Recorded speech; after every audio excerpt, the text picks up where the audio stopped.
It was 11:45 at night when the alarm went off in the 400-square-foot studio apartment in Queens.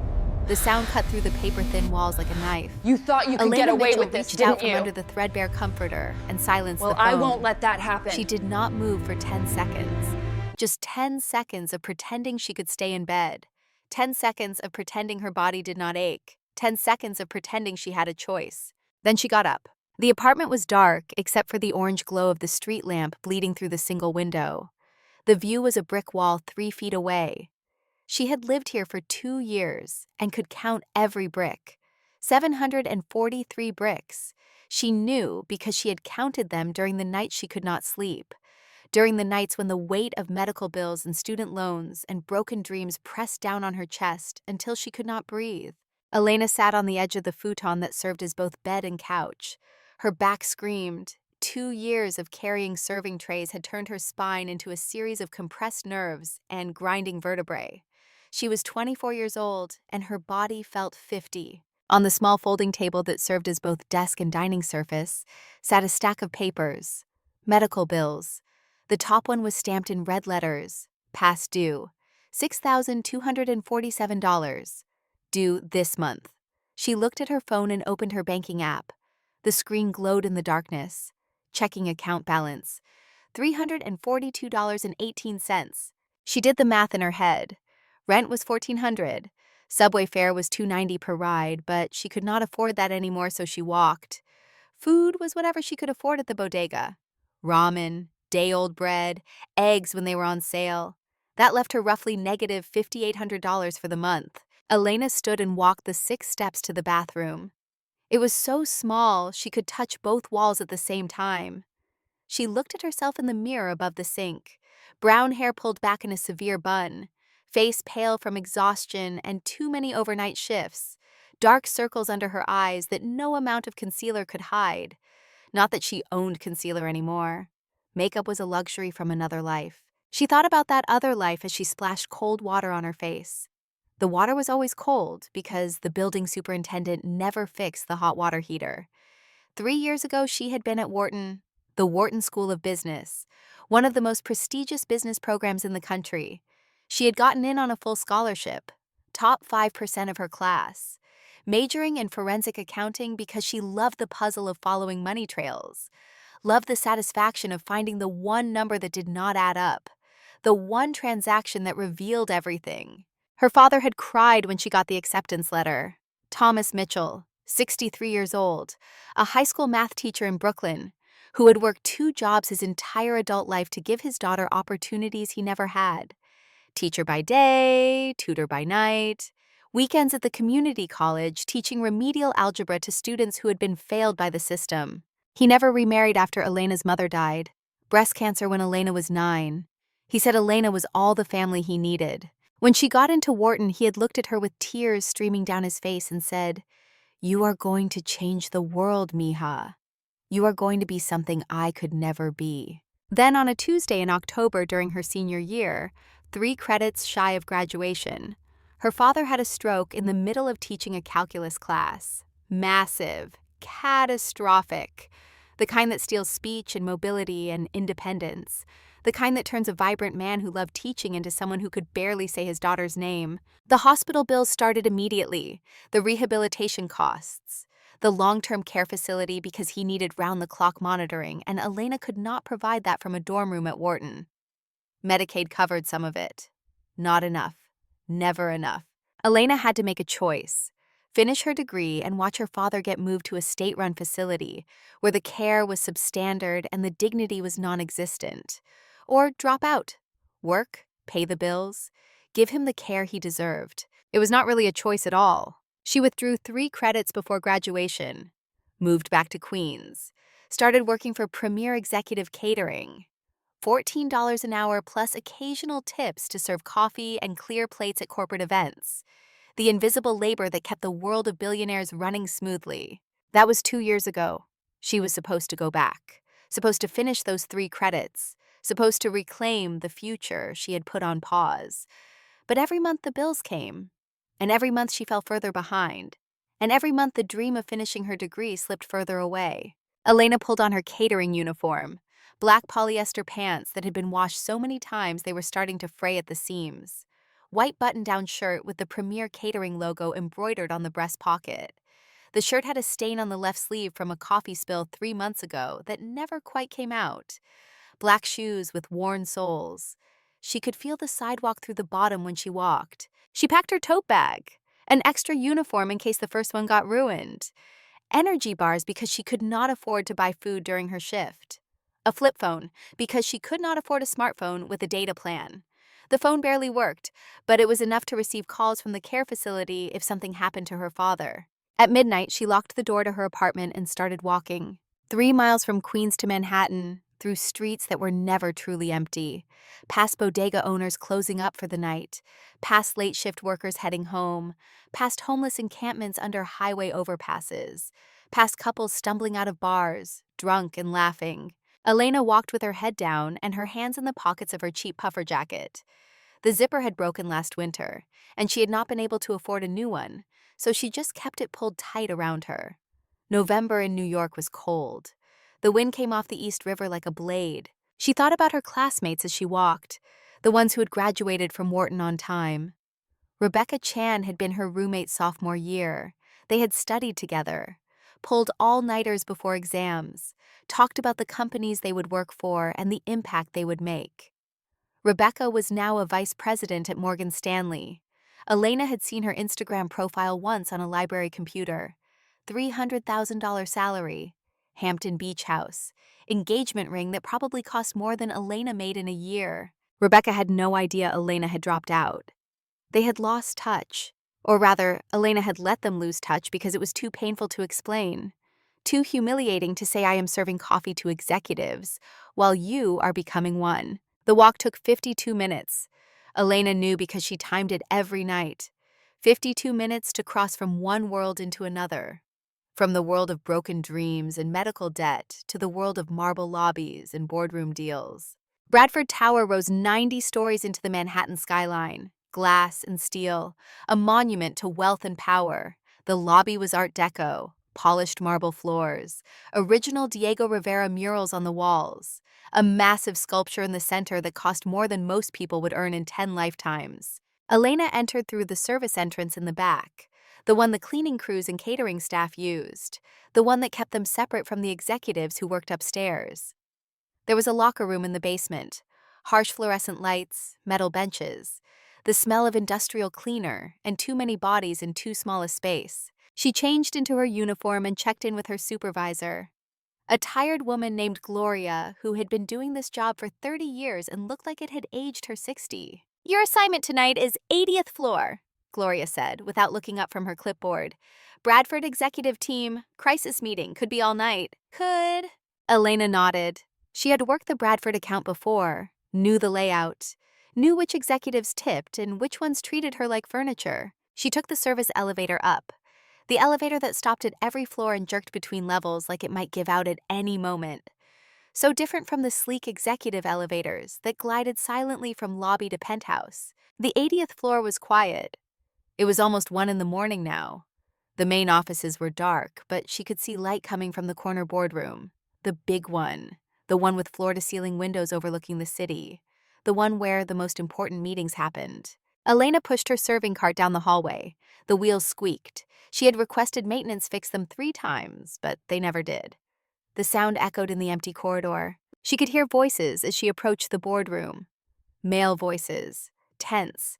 The kind of tension that came before bad news. She knocked softly and entered. The room was exactly as she remembered.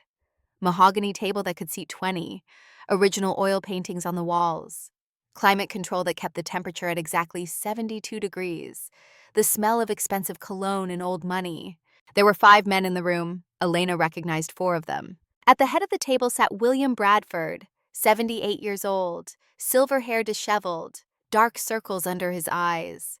The man who had built Bradford Global Shipping from a single truck in 1975 into a $10 billion empire.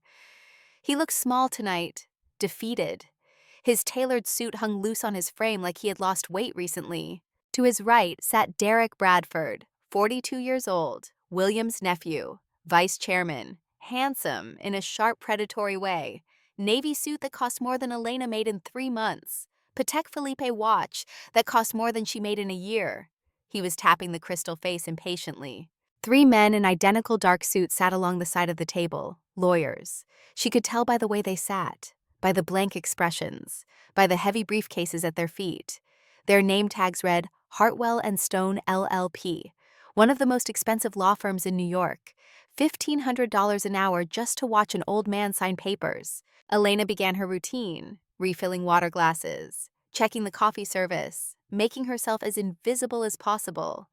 This was the art she had perfected over 2 years, the art of being present but unseen, of moving through spaces without disturbing the important people, of remembering that she was staff and staff existed to serve. She had learned early that executives talked freely in front of catering staff.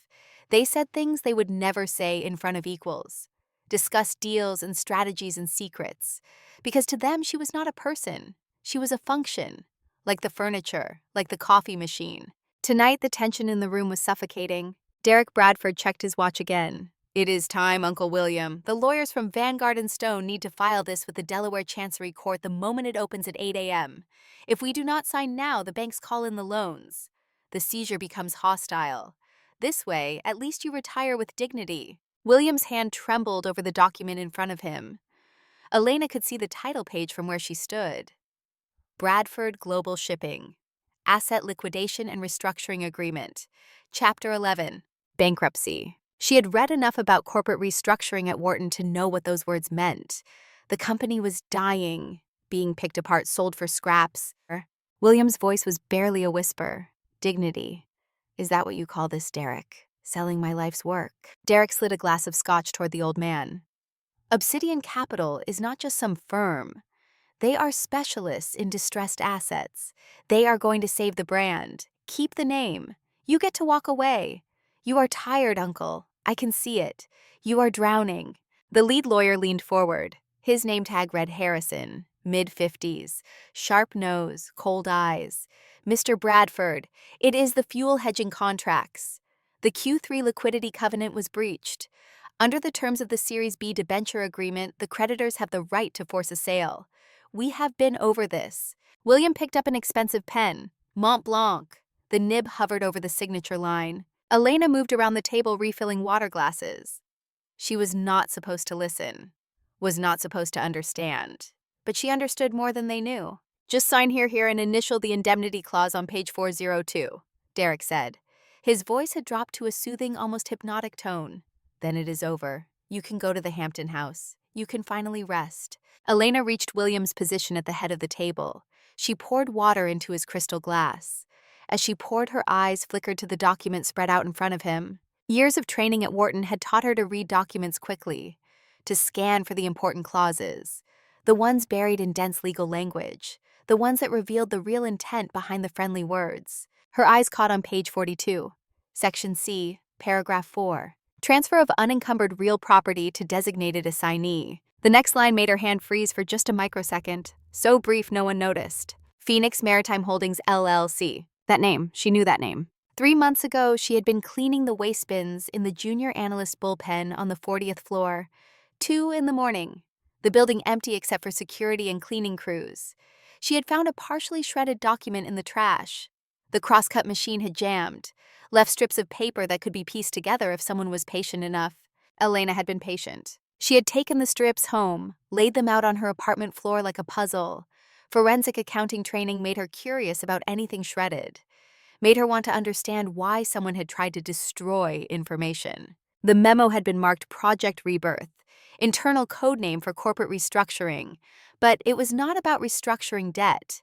It was about asset stripping, about transferring Bradford's prime real estate holdings into a separate shell company, warehouses in New Jersey, dock rights in Savannah, millions of dollars in property that would be conveniently absent when the bankruptcy court divided up assets. The signature block at the bottom had been partially intact. Managing Director, Phoenix Maritime Holdings, LLC. And beneath that, a signature she had seen on dozens of internal memos around the building. Derek Bradford. Elena finished pouring water, moved to the next glass. Her heart was hammering, but her hand stayed steady. This was it. This was the proof. The document William was about to sign did not just declare bankruptcy. It transferred $2 billion in prime real estate to Derek's shell company. Legal theft hidden in 400 pages of dense corporate language. She should walk away, should keep her head down, should remember that she was invisible.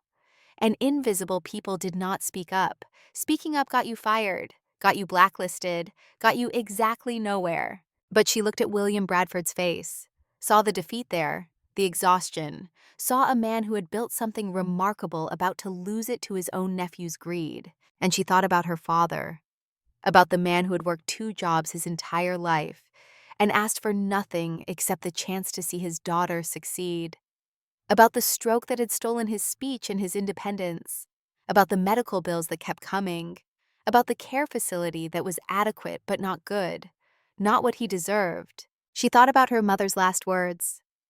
Elena had been 9 years old, sitting beside a hospital bed, watching cancer eat away at the woman who had given her life. "Mija," her mother had whispered, "do not let anyone make you small. Promise me." "I promise, Mama." But Elena had been making herself small for 15 years, small enough to fit into the invisible spaces, small enough to not be noticed, small enough to not be a burden or a problem or a threat, small enough to watch injustice happen and say nothing. She reached the oak doors of the boardroom. Her hand touched the brass handle. She could leave, clock out, walk the 3 miles home, pretend she had not seen anything. Behind her, Derek's voice carried across the room.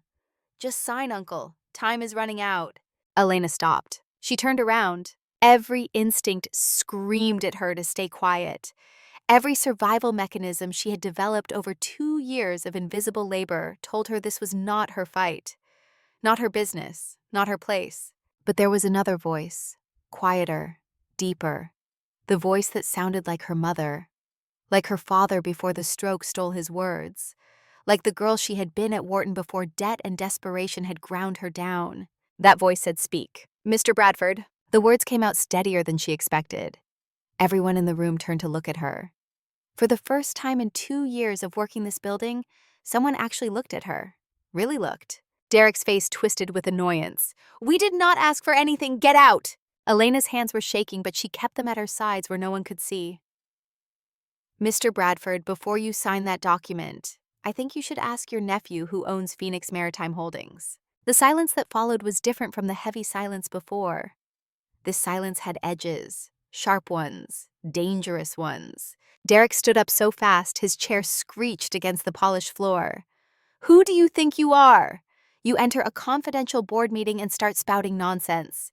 You are a waitress. Do you know the legal ramifications of violating a non-disclosure agreement? I will have you sued into oblivion." Elena's voice stayed level, even though her heart felt like it might explode out of her chest. "I do not have an NDA, Mr. Bradford. I work for the catering company, not Sterling Logistics. And I know what I saw." William Bradford slowly capped his pen. The old man's eyes had been clouded with exhaustion, but now they sharpened. He had survived 40 years in the cutthroat world of global shipping because he had a gut instinct for danger. Right now, his gut was telling him that the girl in the cheap uniform was the only person in the room telling the truth. "Sit down, Derek." The words were quiet, but they carried the weight of authority that had built an empire. "Uncle, this is insanity," Derek sputtered. "She is probably higher looking for a payout." "If it is just boilerplate language," William said, his gaze shifting to Elena. "Then why are you sweating?" William turned his chair toward her. "Come here, child. What did you say your name was?"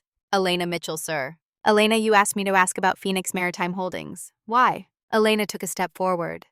She could feel Derek's eyes boring into her, could feel the lawyers reassessing her, could feel the moment balanced on a knife edge between disaster and something else. "I was cleaning the waste bins in the junior analyst bullpen on the 40th floor 2 nights ago.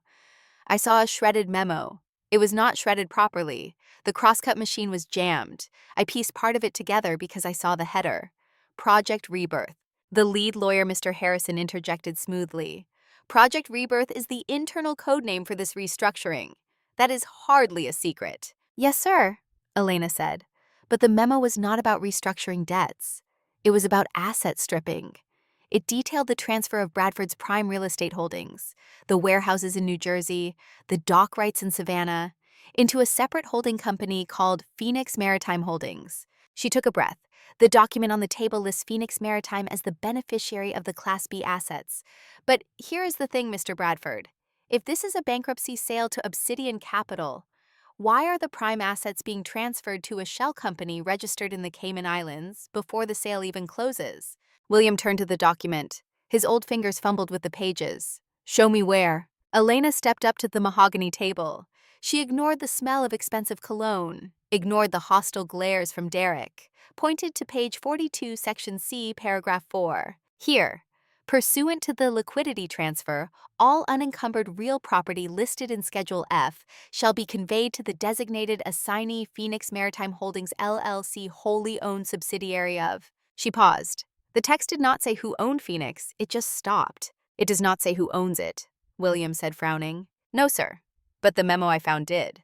It had a signature block at the bottom for the managing director of Phoenix Maritime. And who was it? William asked. His voice was trembling now. Elena looked directly at Derek Bradford. It was you, sir. Your signature. Derek lunged forward, but William slammed his hand onto the table with a force that rattled the water glasses. The old lion had returned. Enough. William stood up. Leaning heavily on the table, he looked at his nephew. Derek, is this true? Are you trying to steal the real estate out from under the company before we sell it? That is fraud. That is federal prison time. Derek stopped pretending. He adjusted his cuffs and sat back down. A smirk played on his lips. It is not fraud, Uncle. It is protection. His tone dripped with condescension. The company is dead. You are too old to see it. You think you can save it with honor. The market does not care about honor. Obsidian Capital is going to gut this place anyway. I am just saving the best cuts of meat for us. For the family. For us, William spat. Or for you. Does it matter? Derek shrugged. It is done. The banks have already agreed to the restructuring terms. If you do not sign this by 8 a.m., the creditors force a liquidation without your input. You lose everything. If you sign, you get your retirement, and I get the warehouses. Win-win. This waitress just made things complicated, but she has not changed the reality. Derek looked at the antique clock on the wall. It is 4:15 a.m. You have less than 4 hours. The banks open at 9, but the electronic filing deadline is 8. If that signature is not on the page, the default clause triggers. You lose the house, the pension, the legacy, everything. William sank back into his chair. He looked at the papers. Derek was right about one thing. The financial hole was real. Even if Derek was stealing the assets, William was still cornered. He had no liquidity, no leverage. The room fell silent. The trap was still shut tight. Derek had won. I have to sign, William whispered, defeated. He is right. If I do not, the bank takes it all anyway. No. Elena's voice cut through the despair. Everyone looked at her again. Excuse me, Mr. Harrison, the lawyer asked incredulously. You do not have to sign. Elena's mind was racing now. She was visualizing the corporate structure of Bradford Global, the capital table, the debt hierarchy. She had read Financial Times articles about this company for years, had followed William's career as a case study in her second year at Wharton. Mr. Bradford, you said the problem was the Series B debenture breach, correct? Yes, William said wearily. We missed the liquidity ratio by 4%. But Elena said, pointing at the stack of papers.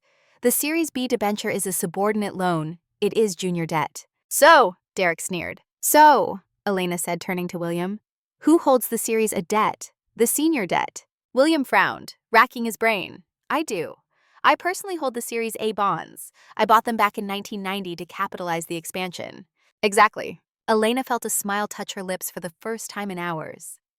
In a bankruptcy event, senior debt holders have priority over junior debt holders.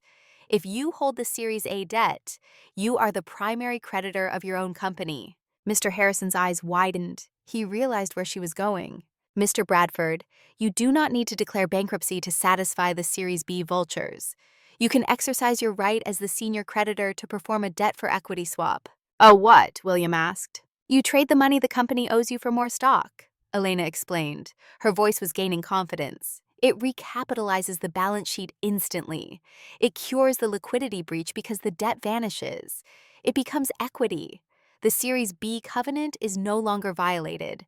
Derek and the banks cannot force a sale because the company is no longer in default. Mr. Harrison cleared his throat. Well, technically, strictly speaking, that is a valid maneuver. However, it requires a formal filing with the SEC, an 8K form, a capital injection notification. We would need to do this immediately. But I cannot do that at 4 in the morning, William said, his hope fading as quickly as it had risen. I need a team of accountants to draft the swap structure. My CFO is in London. I cannot do this alone. Elena looked at the grandfather clock ticking in the corner. You do not need a team, sir. You have me. Derek burst out laughing. You, the girl who scrubs the toilets. You are going to draft a $100 million debt for equity swap in 3 hours. Elena turned to Derek. Her eyes were cold and hard. I was top of my class in advanced corporate structuring at Wharton before I had to drop out to care for my dying father. I can draft a Section 3 and 9 exchange offer in my sleep. She turned back to William. Give me a laptop in 20 minutes, sir. I will save your company. The atmosphere in this boardroom shifted instantly, from a funeral wake to something else. Something electric. William Bradford stared at the young woman in the stained catering uniform. She was trembling, exhausted, terrified. But her eyes burned with something he recognized, the same fire he had seen in his own eyes 50 years ago, when he had taken out a loan for his first truck. The same determination that had built an empire from nothing. He had been looking for an heir his entire life. Someone who understood that success was not about pedigree or privilege. It was about character, about integrity, about being willing to stand up even when it cost you everything. He had never thought he would find that person serving coffee at 4 in the morning. Mr. Harrison, William said quietly, give her your laptop. Derek lunged forward, but William raised a hand. Sit down, Derek. You have said enough. To Elena, he said, what do you need? Elena took the laptop with shaking hands. I need access to the capitalization table, the original bond indenture from 1990, the current balance sheet, and I need someone to unlock the restricted drive with the real financial data. She looked at Derek. The data you have been hiding. Derek crossed his arms. Go to hell. William's face turned purple with rage. Derek, unlock that drive now, or I will have security remove you from this building. Or what, old man? Derek sneered. You are going to fire me. You cannot. The board has to vote on that, and I control the board proxies until the shareholder meeting next month. I am not giving you the password. Elena stopped typing. The clock on the wall read 4:23 a.m. They were burning time. Without the accurate debt numbers, the exchange offer would be fraudulent. They would be sued by other shareholders. He is right, Elena said quietly. If we use the public numbers, the swap ratio will be wrong. We will get sued. Derek smiled triumphantly. Game over, Cinderella. Nice try. Now, if you will excuse me, I have to call Obsidian Capital and assure them the deal is still on for 8 a.m. William slumped against the table. His voice was broken. Derek, please. Why are you doing this? I raised you. I paid for your schooling. I treated you like a son. That is the problem, Uncle, Derek shouted, his composure cracking for the first time. You treated me like a son, but you never made me the heir. You held on too tight. You are almost 80, and you are still checking the fuel receipts for the trucking fleet. I am 42 years old, and I am still the nephew. I wanted to build something of my own. Obsidian promised me the CEO role of the new entity. Unfettered control. So you burned down my house to build your shed, William said, his voice cold. I did what I had to do, Derek said, and now it is done. You cannot access the drive without the password. Elena closed her eyes, thought back to the endless nights cleaning executive offices, the months of being invisible, of moving through spaces where powerful men said and did things they thought no one noticed. People did not notice cleaners. They left papers out. They wrote passwords on sticky notes. They threw important things away because they assumed trash was truly trash. She opened her eyes. You are right, Derek. You are smart. You do not leave loose ends. She stood and walked to the side of the room where a large oil painting hung on the wall. The first ship William had ever owned. The Bradford Hope, 1975. What are you doing? Derek asked. Suspicious now. I am not looking for your password, Elena said. I am looking for the backup. She reached behind the heavy gilt frame. Her fingers brushed against tape. She peeled it off. Attached to the tape was a small silver USB drive. Derek's eyes went wide. How did you? I dust this painting every Tuesday, Elena said, holding up the drive. I felt this lump 3 months ago. I did not know what it was then. but I guessed it was important. You put it here the day the internal auditors came. It is the Project Rebirth Master Ledger, is it not? The real one. Derek lunged at her, but William moved faster than anyone expected. The old man stepped between Derek and Elena, shoved his nephew back with a solid, heavy push to the chest. Derek stumbled into a leather chair. "Mr. Harrison!" William barked. "Take this drive, load it. Whatever is on there, I want it included in the disclosure." Mr. Harrison took the drive from Elena's hand. "Yes, Mr. Bradford." Elena sat back down at the laptop. "Okay, we have the data, but we have another problem." "What?" William asked. "It is 4:28 a.m., Elena said. "We can draft the document by maybe 5:30. But to file a Section 309 exchange and block the bankruptcy, we need to upload it to the SEC's Edgar system and the Delaware Chancery Court's electronic portal." "So," William said. "So the system requires two-factor authentication for filings of this magnitude. A code sent to the registered cell phone of the company's chief compliance officer." William froze. "The compliance officer is me," Derek said from the armchair. A cruel, twisted smile returned to his face. He pulled his phone from his pocket and held it up. "I am the chief compliance officer as of last week's reshuffle. The code comes to this phone, and I am not giving it to you." He stood and walked toward the window, looking out at the rain battering the glass. "You can draft whatever you want. You can find all the hidden ledgers. But without the two-factor authentication code, you cannot file. And at 8 a.m., the automatic trigger kills the company." He turned around and dangled the phone mockingly. "Checkmate."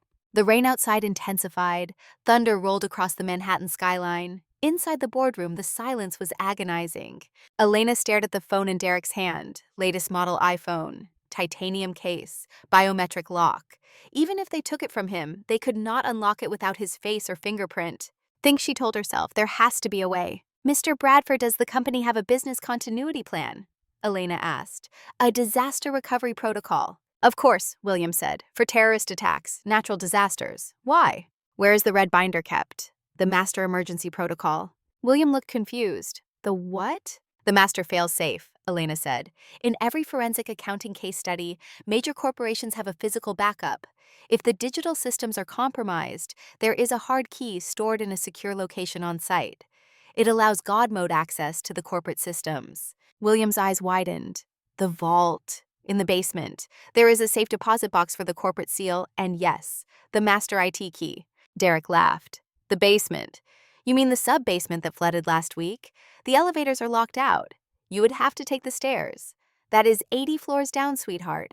Then 3 levels of flooded sub-basement in the dark. You will never make it back in time." Elena looked at her worn sneakers, cheap Converse with holes developing in the soles. She was used to walking. 3 miles every night through Queens. 8-hour shifts on her feet hauling serving trays. Her body was broken and exhausted, but it was strong in the ways that mattered. "I am not coming back up," Elena said. "Mr. Harrison, get the document ready to file. Mr. Bradford, you stay here and keep Derek from destroying anything else. I am going to the server room in the basement. If I have the master key, I can plug the laptop directly into the mainframe. I can bypass the two-factor authentication. Mr. Harrison warned you cannot act as an officer of the company. You are not authorized." William Bradford took off his gold signet ring. It bore the family crest. Bradford, 90 years old, passed down from his grandfather. He pressed the ring into Elena's palm. "Take this. Take my ID badge. If security stops you, tell them you are acting on my direct verbal authority. Tell them to call this boardroom to verify." "They will not answer," Derek said. Reaching for the landline phone on the credenza, he ripped the cord out of the wall with a savage yank. "Oops, phone lines are down." William looked at his nephew with pure disgust. "You really have thought of everything, have you not?" Then he turned back to Elena. His eyes were wet. "Run, child, go." Elena grabbed the laptop under one arm, clipped William's ID badge to her uniform, slipped the heavy gold ring into her pocket. She kicked off her shoes. They would only slow her down, and she ran. The boardroom door slammed open. Her feet hit the carpet, then the tile of the corridor, then the concrete of the stairwell. 80 floors down. She looked at the industrial clock mounted on the wall. 4:32 a.m. She had 1 hour and 28 minutes to save a $10 billion empire. Her body was already screaming. Her feet were bare. Her shoulder ached from an old injury. She was running on no sleep and minimal food, and 2 years of accumulated exhaustion. But she thought of her father. thought of the stroke that had stolen his voice, thought of the man who had worked 2 jobs so she could go to Wharton, thought of her mother's last words. Do not let anyone make you small. Elena Mitchell started running down the stairs, and she did not stop. The stairwell door slammed shut behind Elena, and the sound echoed down 80 floors of concrete and steel. But she did not hear it. She was already moving. Down. Always down. Her bare feet slapping against cold steps. The laptop clutched against her chest like a shield. William's signet ring heavy in her pocket. 4:33 a.m. 1 hour 27 minutes until the banks opened and Derek's trap snapped shut. But up in the boardroom, something unexpected was happening. William Bradford stood at the head of the mahogany table staring at the phone Derek had destroyed. The landline cord hung limp and useless. His hands were shaking. Not from age, from rage, pure concentrated fury at the betrayal, at the years of trust thrown back in his face. Derek was pacing now, checking his watch, smiling that predatory smile. He knew he had won. The waitress could run all she wanted, could find whatever key she was looking for. But she would never make it back in time, never upload the documents, never stop the inevitable. Mr. Harrison, the lead lawyer, was gathering papers with mechanical precision. His 2 associates sat silent, witnesses to a corporate execution, their billable hours ticking up with each passing minute. Then William's cell phone rang. The sound cut through the tension like a knife. William pulled the phone from his jacket pocket, looked at the screen. His expression changed, softened. Something like hope flickered across his weathered features. He answered, "Put it on speaker without saying a word." A woman's voice filled the boardroom, raspy, commanding, the kind of voice that had spent 40 years in boardrooms just like this one. "William, I heard about the crisis. Turn on the goddamn speakerphone." Derek stopped pacing, stared at the phone. The voice continued. "I assume Derek is trying to rob you blind." "Catherine," William said, his voice thick with emotion. "How did you know?" The woman laughed, a sharp bark with no humor in it. "Because I have seen this play before. Asset stripping via shell company. Classic vulture capital move. Who figured it out?" "A young woman named Elena Mitchell," William said. "She used to study forensic accounting at Wharton." Catherine Wallace, age 68, former CFO of Bradford Global Shipping, retired in 2015 after 30 years of service. The woman who had guided William through the 2008 financial crisis. The woman who had built the financial architecture that allowed the company to survive the pandemic supply chain collapse. She had been forced out by the board. Too old, they said. Time for fresh blood. Derek had led that charge, convinced the board that Catherine's methods were outdated, that they needed someone younger, more aggressive. Catherine had left quietly, taken her pension, moved to Connecticut. But she had never stopped watching the company she helped build. Never stopped reading the quarterly reports. Never stopped noticing when the numbers stopped making sense. "Put her on," Catherine said through the speaker. "She is gone," William said, "running down 80 floors to get a master key from the vault. We need it to bypass Derek's 2-factor authentication block." Catherine was silent for 3 seconds. Then she laughed again, this time with genuine amusement. "Smart girl, the master root key. I helped install that system in 2003 after the 9/11 protocols were updated," Derek interrupted, his voice dripping with disdain. "Catherine Wallace, I should have known you would stick your nose in this. You are retired. This is not your concern."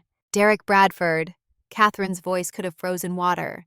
"You are a parasite. You rode your uncle's coattails your entire career, and now you are trying to steal from the man who gave you everything. I am going to enjoy watching you go to prison." Derek's face went red, but Catherine was not finished. "William, put Elena back on when she returns. I am going to walk her through the filing, step by step." And Derek listened very carefully. "I have already emailed the SEC about suspicious asset transfers to Phoenix Maritime Holdings. They are opening an investigation this morning, so even if you somehow stop this filing, you are still going to federal prison." She hung up. The boardroom was silent. Derek's confidence had cracked, just slightly, but enough that William saw it. "You emailed the SEC," William said quietly. "When?" 30 minutes ago, came Catherine's voice. She had called back. "I have been watching Bradford's financials for months, saw the irregularities, the fake fuel hedging losses, the manufactured crises. I knew someone was setting you up, William. I just did not know it was your own blood." William sank into his chair. Catherine, you stayed involved, even after they forced you out. Someone had to, Catherine said. I built this company alongside you. I was not going to watch it die without a fight. Derek slammed his fist on the table. This is meaningless. The girl will not make it back in time. And Catherine, your email to the SEC means nothing without proof. I have proof, a new voice said. Everyone turned. Standing in the doorway was a woman in her late 30s, elegant, wearing a cashmere coat over silk pajamas. Her dark hair was pulled back in a loose bun, no makeup, but her eyes were sharp, alert, furious. Vanessa Bradford, Derek's wife of 6 years, Stanford MBA and corporate lawyer. She had been asleep in their penthouse apartment 12 blocks away when her phone started buzzing with news alerts. Bradford Global Shipping. Crisis. Potential bankruptcy. She had thrown on a coat and come straight to the tower. Vanessa, Derek said, his voice switching to smooth and reassuring. What are you doing here? Go back home. This is corporate business. Vanessa walked into the boardroom. In her hand was a leather folder, Derek's briefcase, the one he had left on the side table. I came because I wanted to know why my husband is awake at 4:30 in the morning signing bankruptcy papers. She dropped the folder on the table. It fell open. Papers spilled out, email printouts, financial documents. And I found these in your briefcase, Derek. Emails between you and Victor Crane at Titan Equity Partners, discussing short positions on Bradford stock, discussing how you were going to tank the company's value to make the acquisition cheaper. Derek went pale.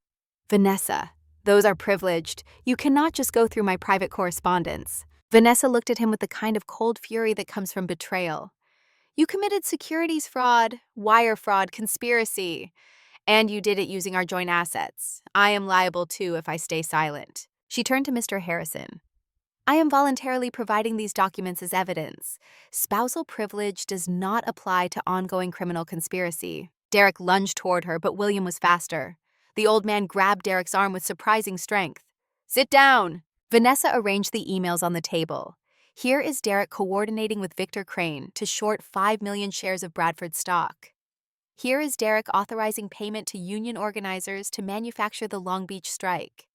Here is Derek creating fake fuel hedging contracts to inflate losses and trigger the liquidity covenant breach. She looked at her husband. You spent 18 months destroying this company, destroying your uncle. For what?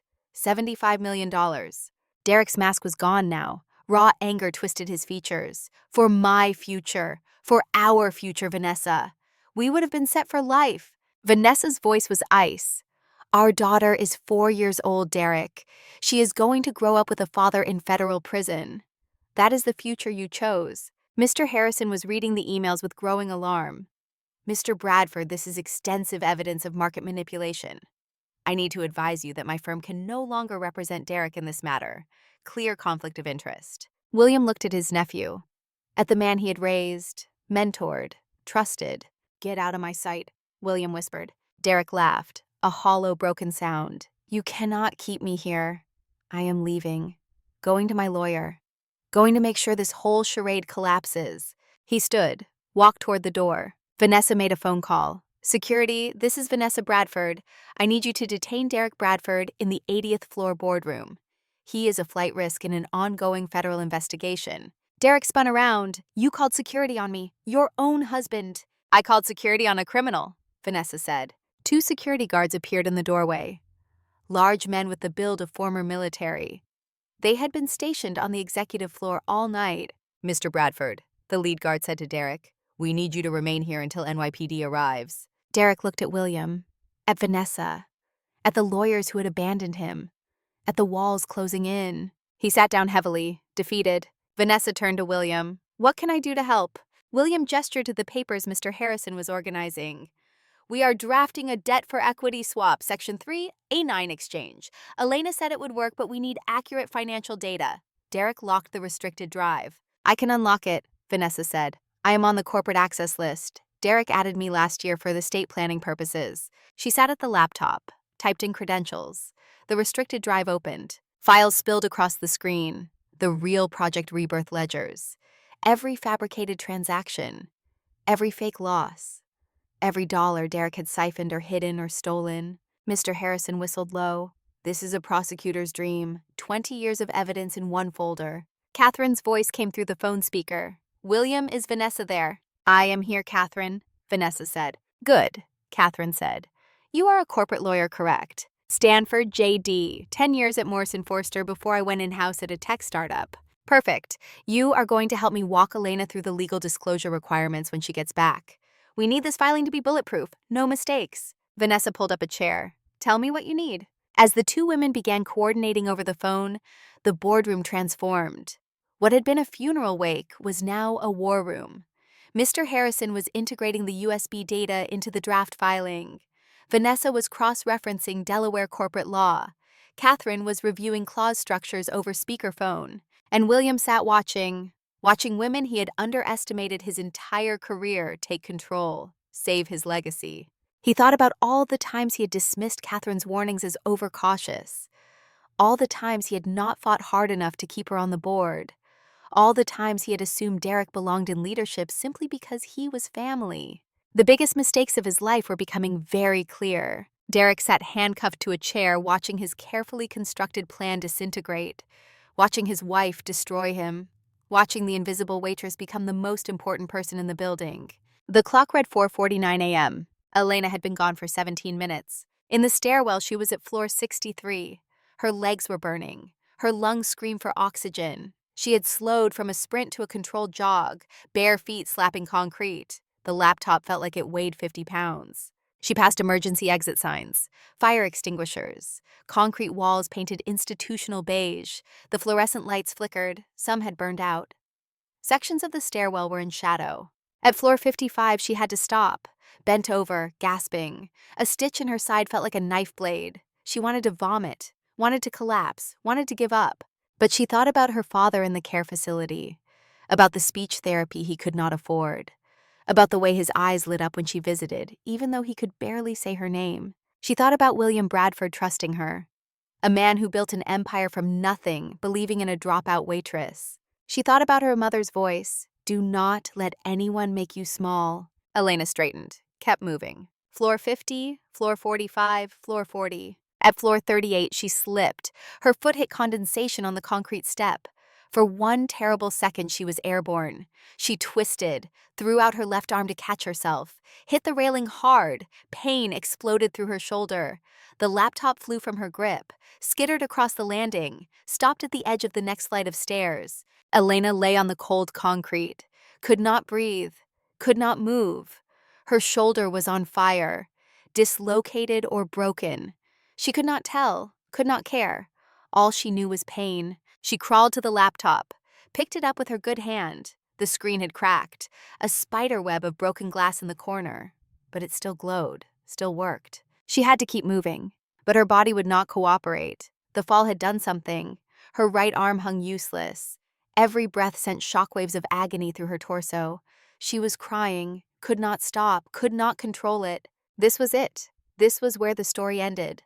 On floor 38 with a broken shoulder and a cracked laptop and dreams that were always just out of reach.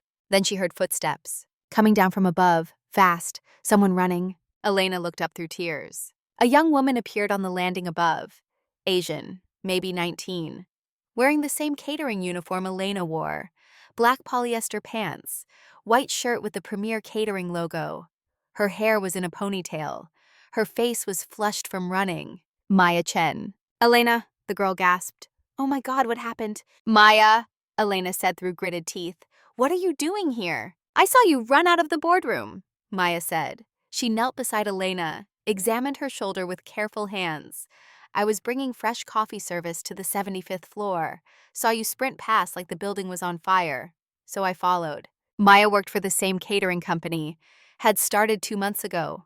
Fresh from high school, first-generation Chinese American. Her mother was a widow who cleaned houses 60 hours a week to keep them afloat. Maya had applied to college, could not afford it, ended up serving executives just like Elena. But Elena had taken Maya under her wing, taught her the unspoken rules. Stand up straight, do not apologize for existing. You belong here even if they make you feel like you do not. Maya had worshipped Elena, the older girl who had almost made it, who had been to Wharton, who was smart and kind and never treated Maya like she was stupid. Now Maya looked at Elena's shoulder. and the cracked laptop, and the tears streaming down her face. "You are hurt," Maya said. "We need to get you to a hospital." "No," Elena said. "I have to get to the basement, have to get the master key, have to save the company." "Elena, you can barely stand." "I do not care," Elena said. She tried to push herself up with her left arm. "Failed, collapsed back, help me up." Maya hesitated, then made a decision. "Okay, but I'm coming with you." "Maya, you will get fired. This is not your fight." "You helped me when I started," Maya said. "Let me help you." She pulled Elena to her feet. Elena swayed. Maya caught her, took the laptop. "I will carry this. You just focus on walking." They started down again, slower now, Elena leaning on the railing. Maya one step behind, ready to catch her if she fell. "Maya, why did you really follow me?" Elena asked, her voice strained with pain. "Because you are the only person in this building who ever saw me," Maya said. "Everyone else looks through me like I am invisible. But you looked at me like I mattered, like I was a person, not just staff." She paused. "And because my mom cleans houses for rich people who never learn her name, she does it so I can have a better life. You dropped out to take care of your dad. I understand that. I understand sacrifice. We do not get to quit. Not when we are this close." Elena felt fresh tears, but not from pain, from something else, from the realization that she was not alone, that invisible people saw each other, recognized each other, helped each other. Floor 30, floor 20. Floor 10. At floor 5, Elena had to stop again. Her vision was graying at the edges, shock setting in from the shoulder injury. She leaned against the wall. "Maya, how much time?" 5:03 a.m., Maya said, checking her phone. "You have been gone 31 minutes. We need to move faster," Elena said. "You need a hospital," Maya countered. "I need to save that company," Elena said. "Then I will go to the hospital." She pushed off the wall, kept going. They reached the lobby level, burst through the stairwell door into the marble entrance hall. At the security desk sat Frank Rodriguez, 56 years old, former NYPD, 20 years on the force before taking a bullet in a shootout in 2018, retired on disability. Took the security job at Bradford Tower because it was steady pay and quiet nights. He looked up from his newspaper, saw Elena and Maya stumble into the lobby, saw Elena's arm hanging wrong, saw the blood on her uniform from where her shoulder had scraped the railing. "Elena," Frank said, standing. "Jesus Christ, what happened to you?" His radio crackled. "All units, 2 female suspects in catering uniforms attempting to access restricted basement areas. Detain on site." Derek's voice came through recorded. "Armed and dangerous. Corporate espionage." Frank's hand went to his service weapon on his belt. His eyes moved from Elena to the radio and back. Elena leaned on the security desk. Could barely stand. "Frank, I need to get to the basement vault. Please." Frank looked at her. Really looked. He had known Elena for 6 months. She worked the overnight shift. Always polite, always professional. She brought him coffee sometimes. Remembered he took it light with sweet and low. Asked about his daughter Carmen, who was studying accounting at NYU. Carmen had been struggling. Her professor had failed half the class. Told them they were not cut out for finance. Carmen was the only Latina in the program. She had come home crying, said maybe she should drop out, find something easier. Frank had not known what to say, how to help. Then one night, Elena had been cleaning the executive break room when Carmen visited to bring Frank dinner. Carmen had been crying. Elena had stopped cleaning, sat down, talked to her. "Do not listen to him," Elena had said. "I was the only scholarship student at Wharton. They looked at me the same way. Like I did not belong. But you do belong. You are smart enough, strong enough. Do not let anyone make you small." Carmen had left that night with hope in her eyes, started studying harder, proved the professor wrong, was now top of her class. Frank remembered that.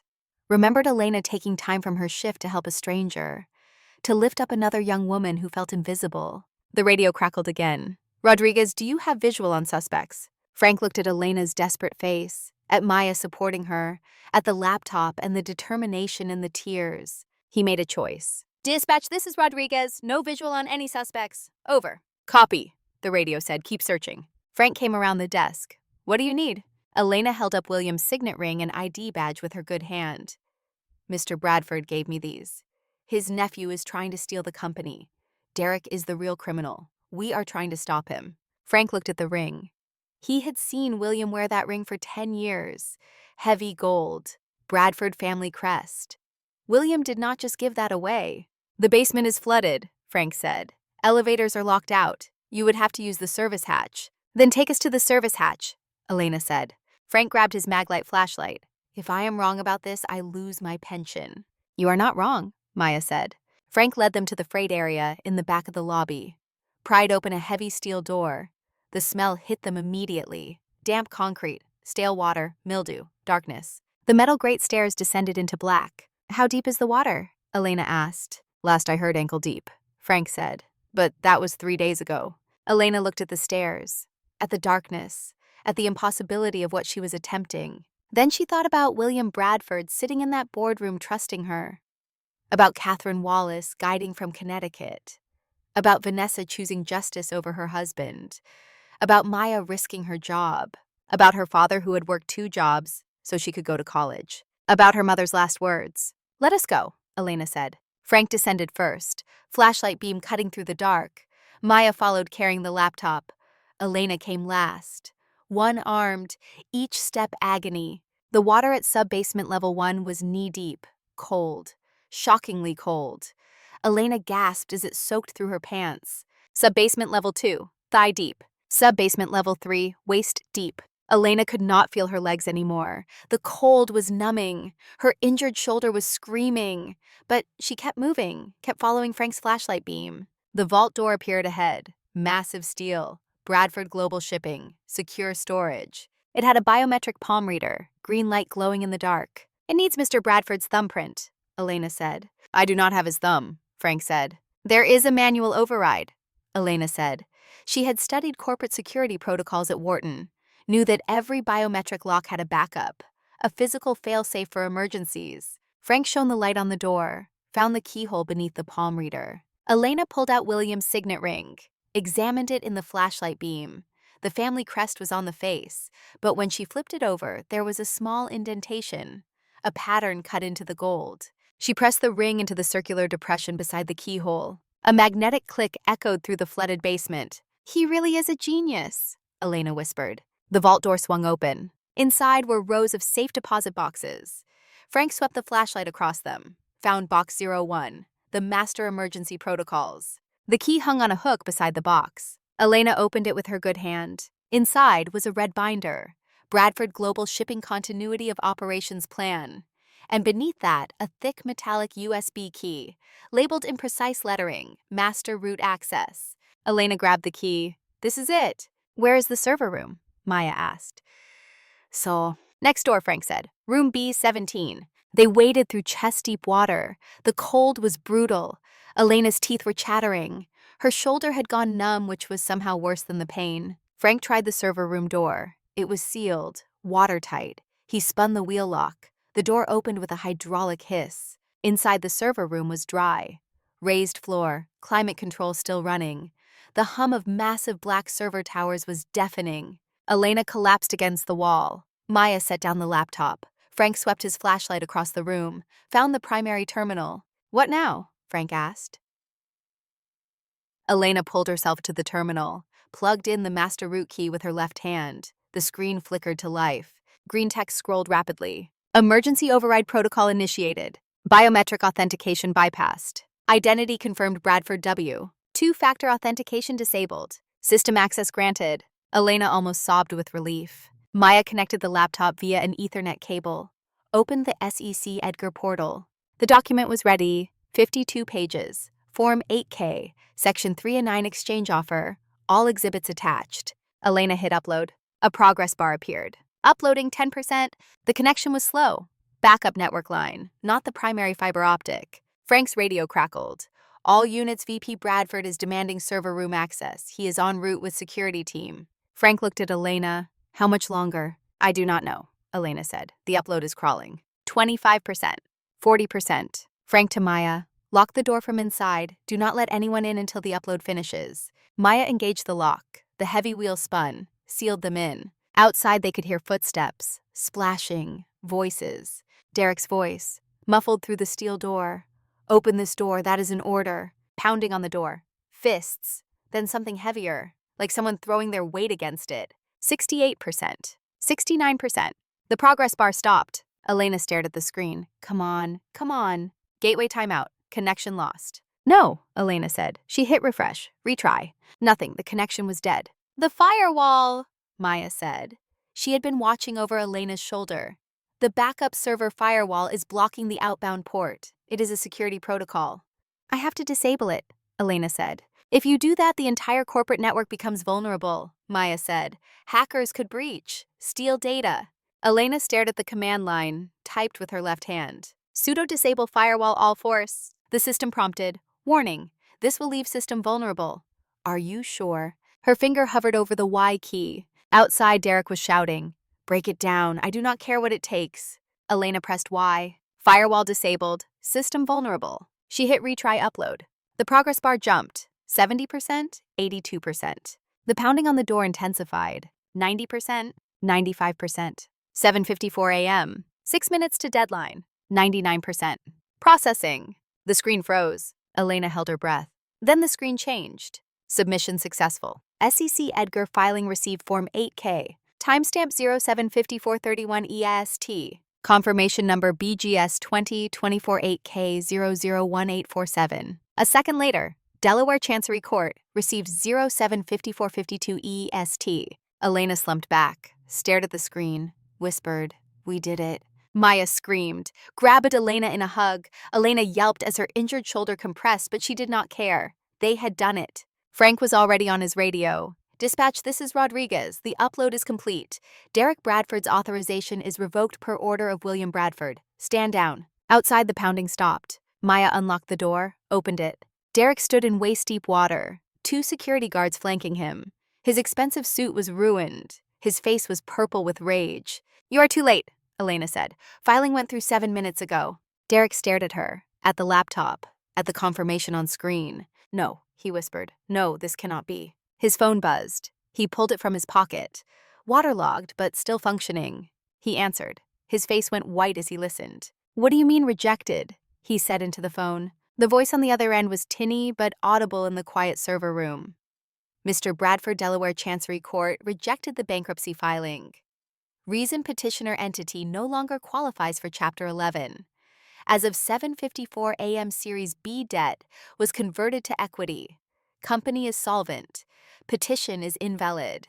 Derek's phone slipped from his hand, splashed into the water. He looked at Elena. You are just a waitress. Elena stood, supported by Maya, dripping wet, injured, exhausted, but victorious. I am the waitress who just destroyed you, she said. The elevator behind them dinged. The doors opened. 2 people stepped out, a woman in a gray suit, FBI badge on her belt, a man in similar attire beside her. Derek Bradford, the woman said. I am Special Agent Sarah Miller, FBI White Collar Crimes Division. You are under arrest for securities fraud, wire fraud, and conspiracy. The agents moved through the water, pulled Derek's arms behind his back. Handcuffs clicked. Derek was screaming, this is a mistake. I am a victim here. She manipulated my uncle. Save it for your lawyer, Agent Miller said.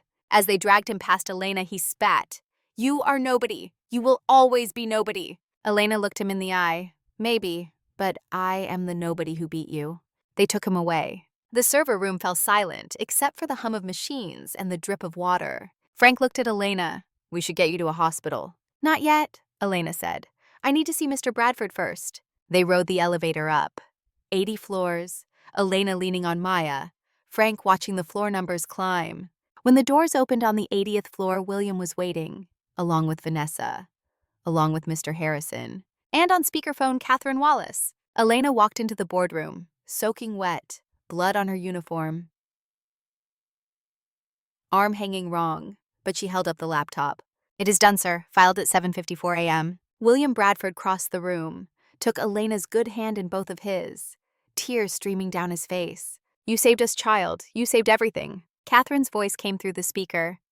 Elena Mitchell, I do not know you yet, but I am very proud of you. Vanessa stepped forward, draped a dry jacket over Elena's shoulders. You need medical attention. Elena nodded. Her adrenaline was fading. The pain was coming back. But before she collapsed, she needed to hear one thing. Mr. Bradford, did it work? Is the company saved? William smiled. Bradford Global Shipping is solvent, debt-free.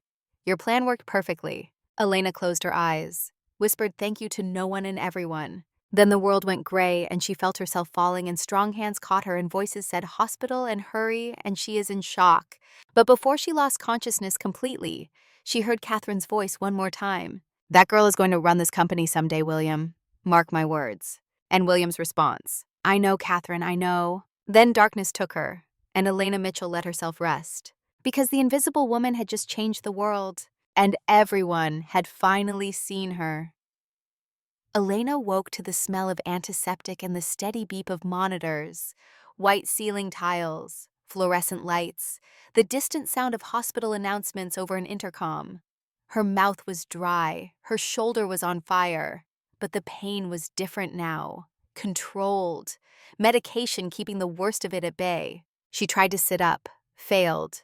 Her right arm was immobilized in a sling, IV line in her left hand, hospital gown replacing her ruined catering uniform. A nurse appeared, mid-40s, kind eyes. You are awake? Good, you gave everyone quite a scare. Where am I? Elena asked. Her voice was hoarse. Mount Sinai Hospital. Emergency room. You were brought in at 8:30 this morning with a grade 2 AC separation of the right shoulder, severe hypothermia, exhaustion. You have been asleep for 6 hours. What time is it now? 2:47 p.m. Elena tried to process that. 6 hours. She had lost 6 hours. The company, the filing, Derek. Did it work? She asked. The nurse looked confused. Did what work? The door opened. William Bradford entered. He looked 20 years younger than he had at 4 a.m. The defeat was gone from his face, replaced by something else, relief, gratitude, hope. Behind him came Vanessa, then Maya, then Frank, then a woman Elena had never met in person, but whose voice she would recognize anywhere. Catherine Wallace, 68 years old, silver hair cut short, wearing jeans and a cardigan, no makeup, no jewelry except a simple watch. She looked like someone's grandmother, but her eyes were sharp as broken glass. Elena tried to sit up again. Mr. Bradford, I am sorry I fell asleep. I should have stayed. William crossed to the bed, placed a gentle hand on her good shoulder. Child, you saved my company. You have nothing to apologize for. Is it over? Elena asked. Is Derek? In federal custody, Vanessa said. Arraignment is scheduled for tomorrow morning. The evidence is overwhelming. His lawyer is already talking plea deals. And the company, solvent, Catherine said.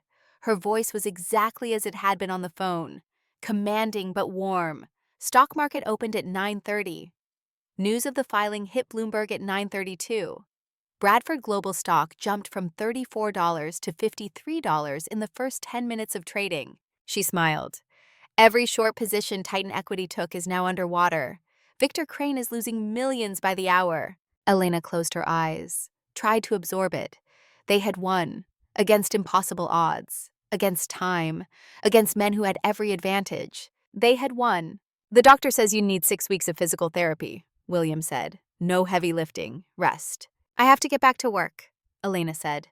I cannot afford to miss shifts at the catering company. William and Catherine exchanged a look. Elena, William said slowly, you are not going back to the catering company. Sir, I need the job. I have bills, my father's care facility. You are not going back, William repeated, because I am offering you a different job. Chief Financial Officer of Bradford Global Shipping, salary $275,000 annually, full benefits, stock options. And Elena, your father's medical care is now covered under the company's executive health plan, effective immediately. Elena stared at him, could not speak, could not breathe. You saved this company, William continued. You executed a $100 million corporate restructuring in 4 hours with a cracked laptop and a dislocated shoulder. You have the job, if you want it. I do not even have my degree, Elena whispered. Catherine stepped forward. You will finish it. Online courses, I will be your thesis advisor. Wharton will accept the credits. You will graduate. But Elena, you do not need the degree to do this job. You already proved you can. Maya was crying, silent tears streaming down her face. Frank was grinning. Vanessa was nodding. What do you say? William asked. Elena looked at the people in the room, at the man who had trusted her, at the women who had fought beside her, at the security guard who had risked his pension, at the young girl who had followed her into darkness. Yes, Elena said, thank you. Yes. William smiled. Good. Now rest. We have a board meeting Monday morning, your first as CFO. They filed out. Vanessa squeezed Elena's hand as she passed. You earned this. Catherine paused at the door. Elena, I have been in corporate finance for 40 years. I have seen a lot of people come through. Smart people, credentialed people, people with every advantage, and I am telling you right now, you are the best I have ever seen. Do not let anyone tell you different. She left. Maya stayed, sat in the chair beside the bed. We did it. You did it, Elena said. You followed me. You carried the laptop when I could not. You did not have to do that. Yes, I did, Maya said. You saw me when nobody else did. I owed you. You do not owe me anything. Maya smiled. Then I did it because I wanted to. Because watching you stand up to those men, watching you refuse to be invisible, that was the bravest thing I ever saw. Elena reached out her good hand. Maya took it. What happens to you now? Elena asked. I got fired, Maya said. Premier Catering terminated me this morning. Unauthorized absence, abandoning my post. Elena felt anger flash through her. That is not right. It is okay, Maya said. Mr. Bradford offered me a job too. Junior financial analyst. He is paying for me to go to night school at Parsons. I am going to study design and work for Bradford during the day. Elena started crying then. Could not help it. Relief and exhaustion and joy all crashing together. Maya hugged her carefully, avoiding the injured shoulder. We are going to be okay. Yeah, Elena whispered. We are. 3 hours later, Elena was released. William's driver took her home in a company car, Mercedes S-Class, leather seats. The driver asked her address. When he pulled up to the building in Queens, he did not comment on the cracked sidewalk or the broken security door or the spray paint on the brick wall.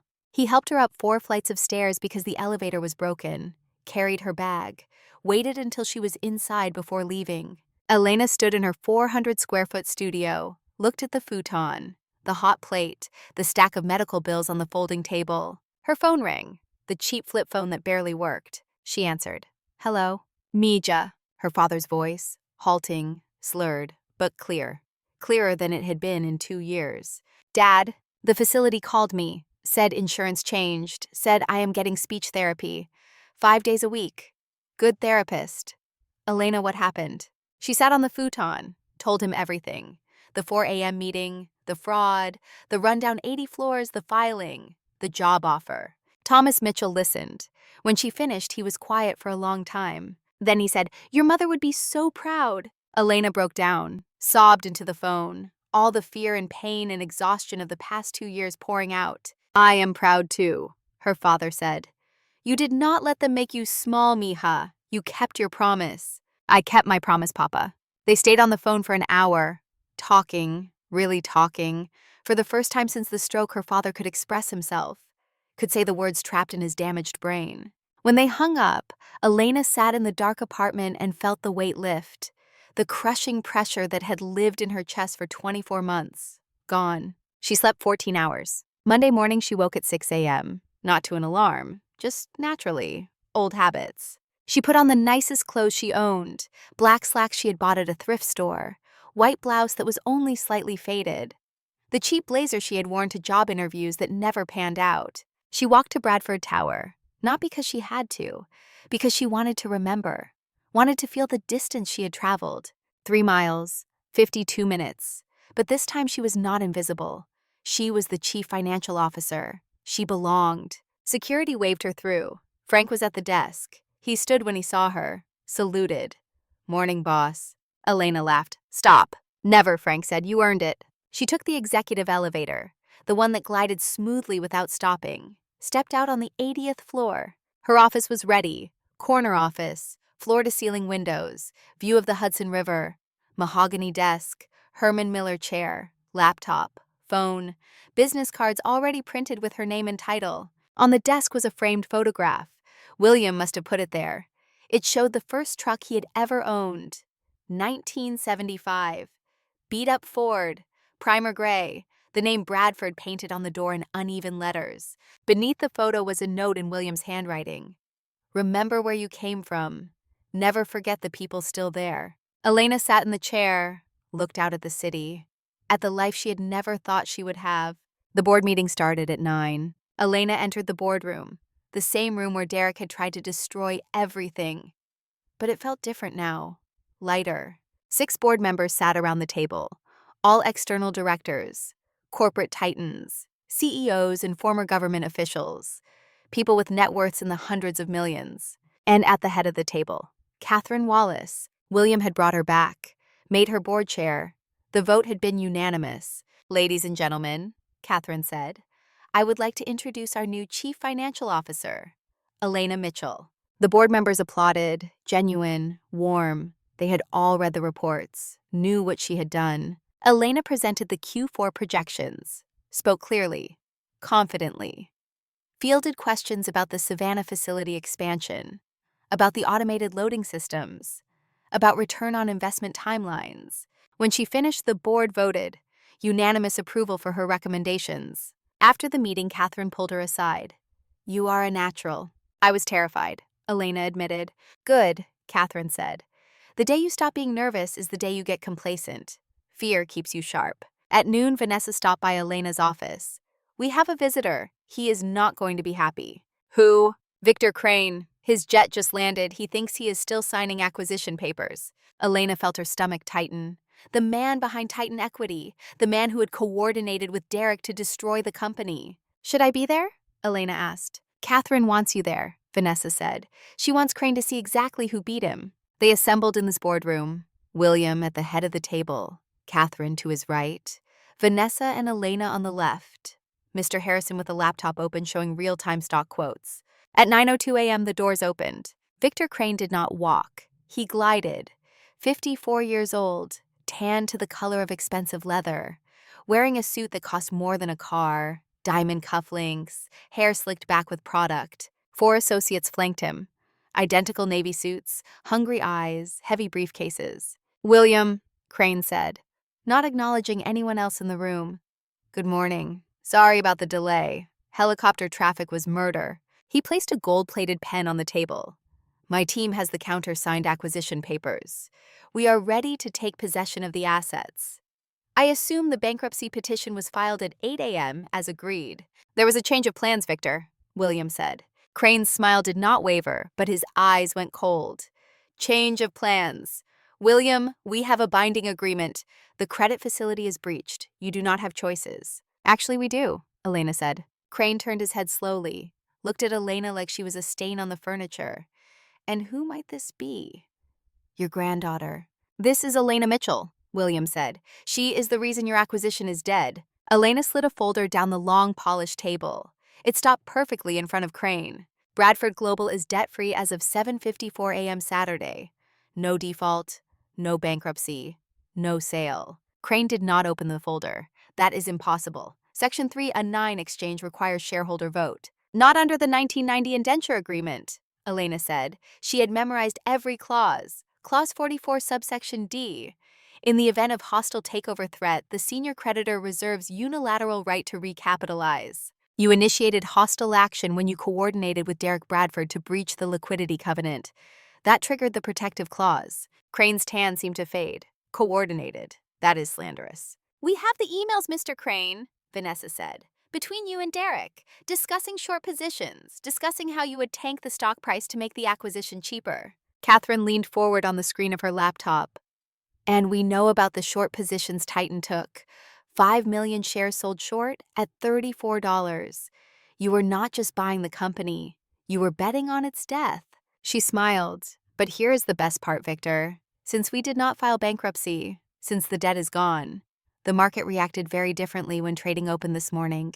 Mr. Harrison turned his laptop so Crane could see the Bloomberg terminal. "Bradford Global stock. Current price $79 and climbing." Crane's face went white. He pulled out his phone, started tapping frantically. "Get trading desk on the line," he barked at his associates. "Cover the positions, buy it back, now." "Sir, it is lunch hour," one associate said. "Liquidity is thin. We cannot cover 5 million shares without driving the price higher." "Then we are ruined," Crane whispered. The Bloomberg terminal updated, $83, 87, 91. Every dollar the stock went up cost Titan $5 million. The losses were cascading. Crane looked at Elena, then at Catherine. Realization dawning. You knew we were short. You timed this." Catherine smiled. "I have been doing this for 40 years, Victor. You really thought I would not notice a 5 million share short position? The SEC filings are public record. Crane turned to William, his composure shattered. William, please, we can make a deal. Refinance you. Favorable terms. William poured himself coffee, took a slow sip. I do not do business with vultures, Victor. He gestured to the door. Get out of my building. Crane grabbed his briefcase. His associates scrambled after him. As they fled, the Bloomberg terminal showed Bradford's stock hitting $97. Titan Equities' losses exceeded $200 million. The boardroom fell silent after they left. Then Catherine started laughing. Deep, genuine laughter. God, I have missed this. Elena felt something release in her chest. The last piece of fear, the last doubt. They had not just survived. They had won. Completely. Totally. William looked at her. You just cost Victor Crane his company. Titan will not survive these losses. He deserved it, Elena said. Yes, he did, William agreed. That afternoon, Elena went to visit her father. The care facility in Queens had always been adequate, clean enough. Staff who tried their best but were overworked and underpaid. Her father had shared a room with 2 other stroke patients. The therapy had been minimal, 15 minutes twice a week. But when she arrived, she found her father in a private room, larger, window with actual sunlight, his own bathroom, a television, a comfortable chair for visitors. A woman in scrubs was working with him, speech therapist. They were going through exercises. Thomas was forming words, slowly but clearly. The therapist saw Elena, smiled. You must be Elena. Your father talks about you constantly. Thomas turned, saw his daughter. His face lit up. Mija. Hi, Papa. The therapist excused herself, left them alone. Elena sat in the chair, held her father's hand, the hand that was not paralyzed. This room, Thomas said. Halting but understandable. Too nice. Too expensive. It is covered, Papa. My new job has executive health benefits. You get the best care now. Thomas had tears in his eyes. I do not deserve this. Yes, you do, Elena said. You worked 2 jobs for 20 years. You sacrificed everything for me. You deserve this and more. Your mother, Thomas said. She would be so happy, so proud. I kept my promise, Elena said. Remember, she made me promise not to let anyone make me small. You kept it, Thomas agreed. You are not small, Mija. You are a giant. They sat together for 2 hours, talking, Thomas's words coming easier as the conversation went on. The therapy was working, slowly but undeniably. When Elena left, her father hugged her, both arms. The paralyzed one had regained some strength. I love you, he said, clear as day. I love you too, Papa. 3 months pass. The transformation of Bradford Global was remarkable. Elena had implemented new automated systems at the Savannah Port facility. Efficiency increased by 30%.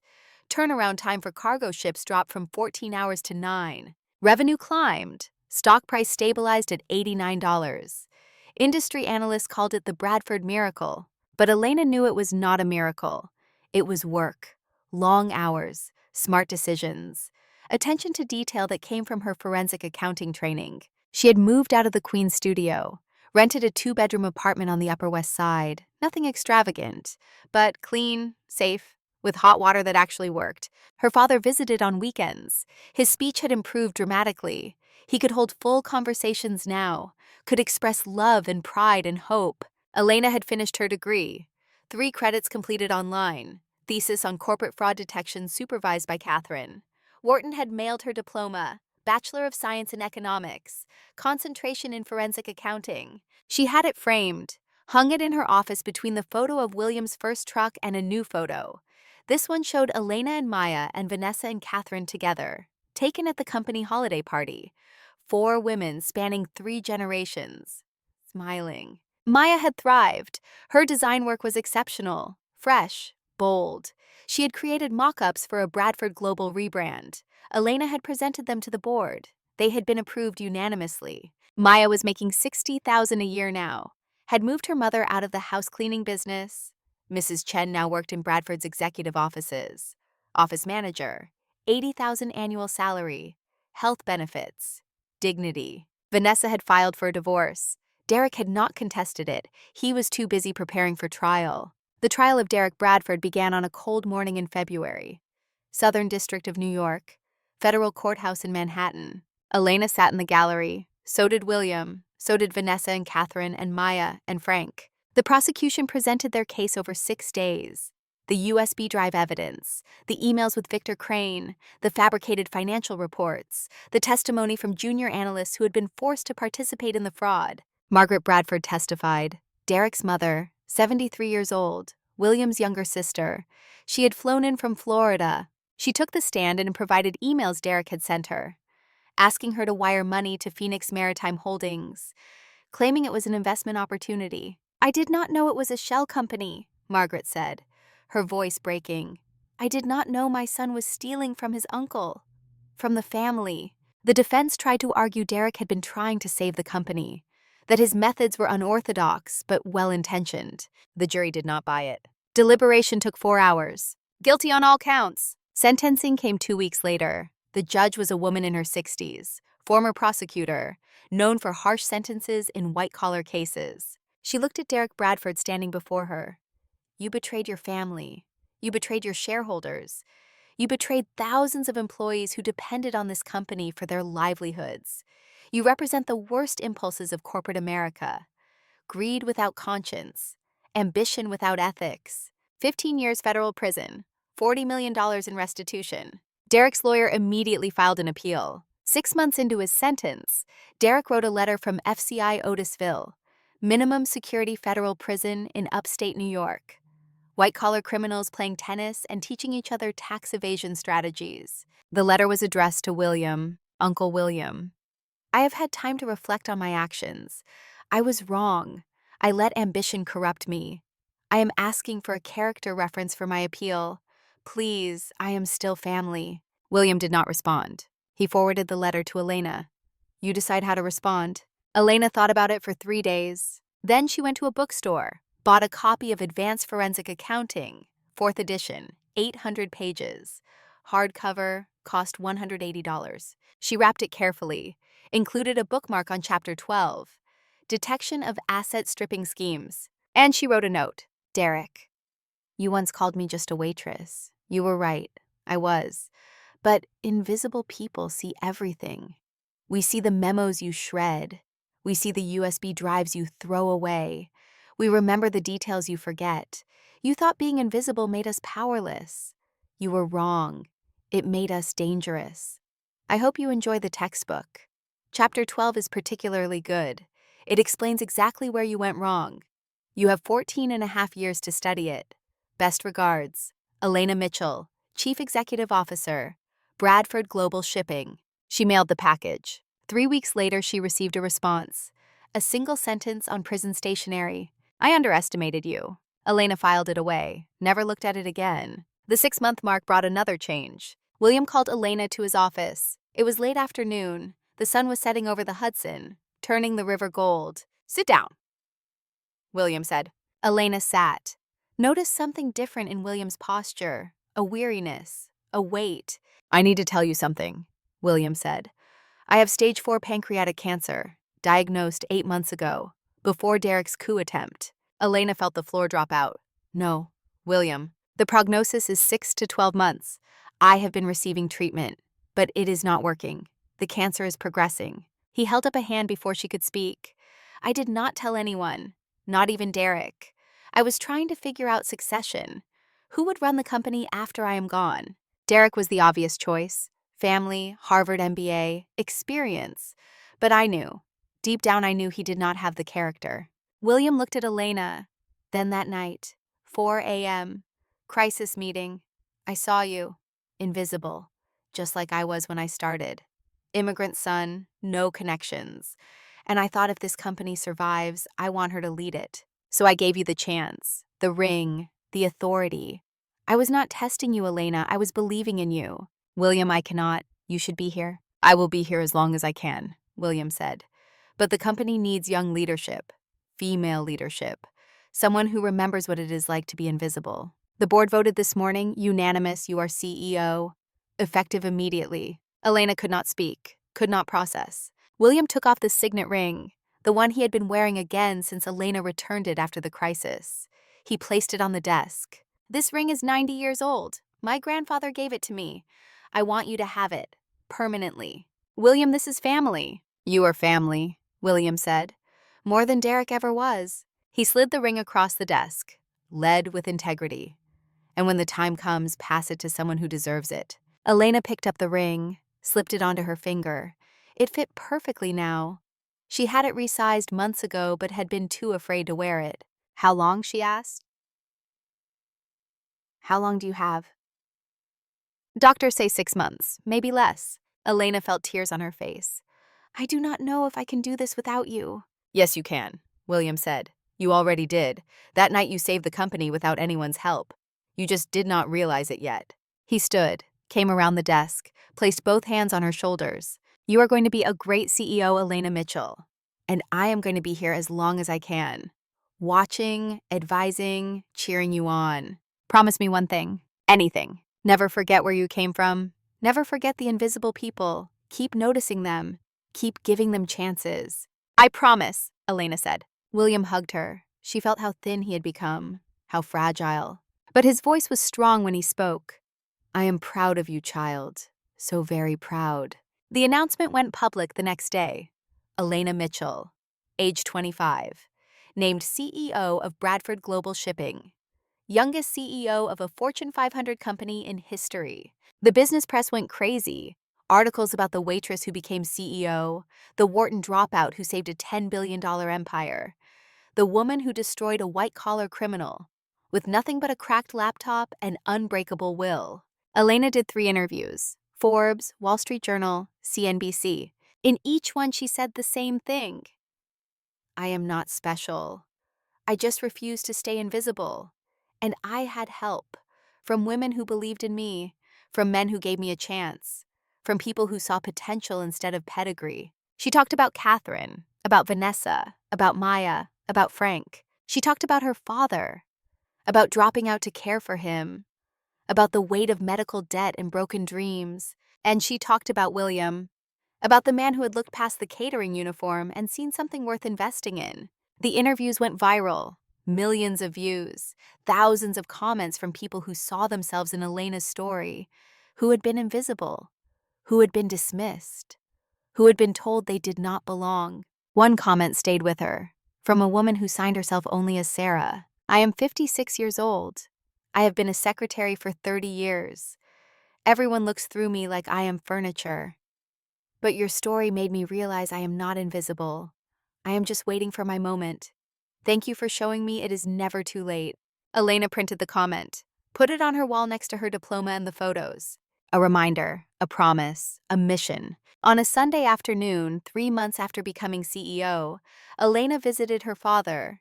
They sat in his private room, sunlight streaming through the window. Thomas's speech was almost normal now, just a slight hesitation on difficult words. Mija, he said, I have something to tell you. What, Papa? I am proud of you. I have always been proud. But I need you to know, even if you had never become CEO, even if you had stayed a waitress forever, I would still be proud. Because you are kind, you are honest, you work hard, you help people. That is what matters. Not titles, not money, character. Elena took his hand. I learned that from you. You learned it from your mother, too, Thomas said. She would be so happy to see you now, not because you are successful, because you kept your promise. You did not let anyone make you small. I kept my promise, Elena said.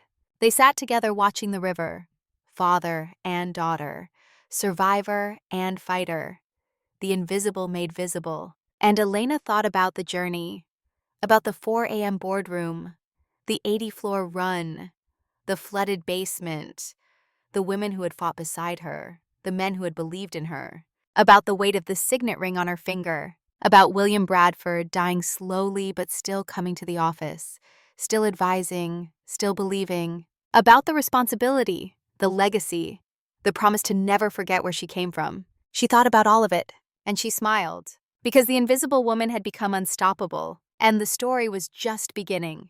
The nausea started in week 7.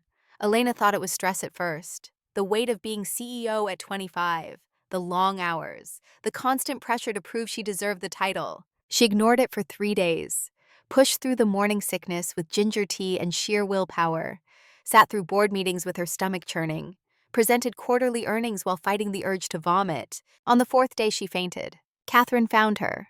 It was 6 p.m. Most of the office had gone home. Catherine had stopped by Elena's office to discuss the Long Beach expansion proposal. Found Elena unconscious on the floor behind her desk.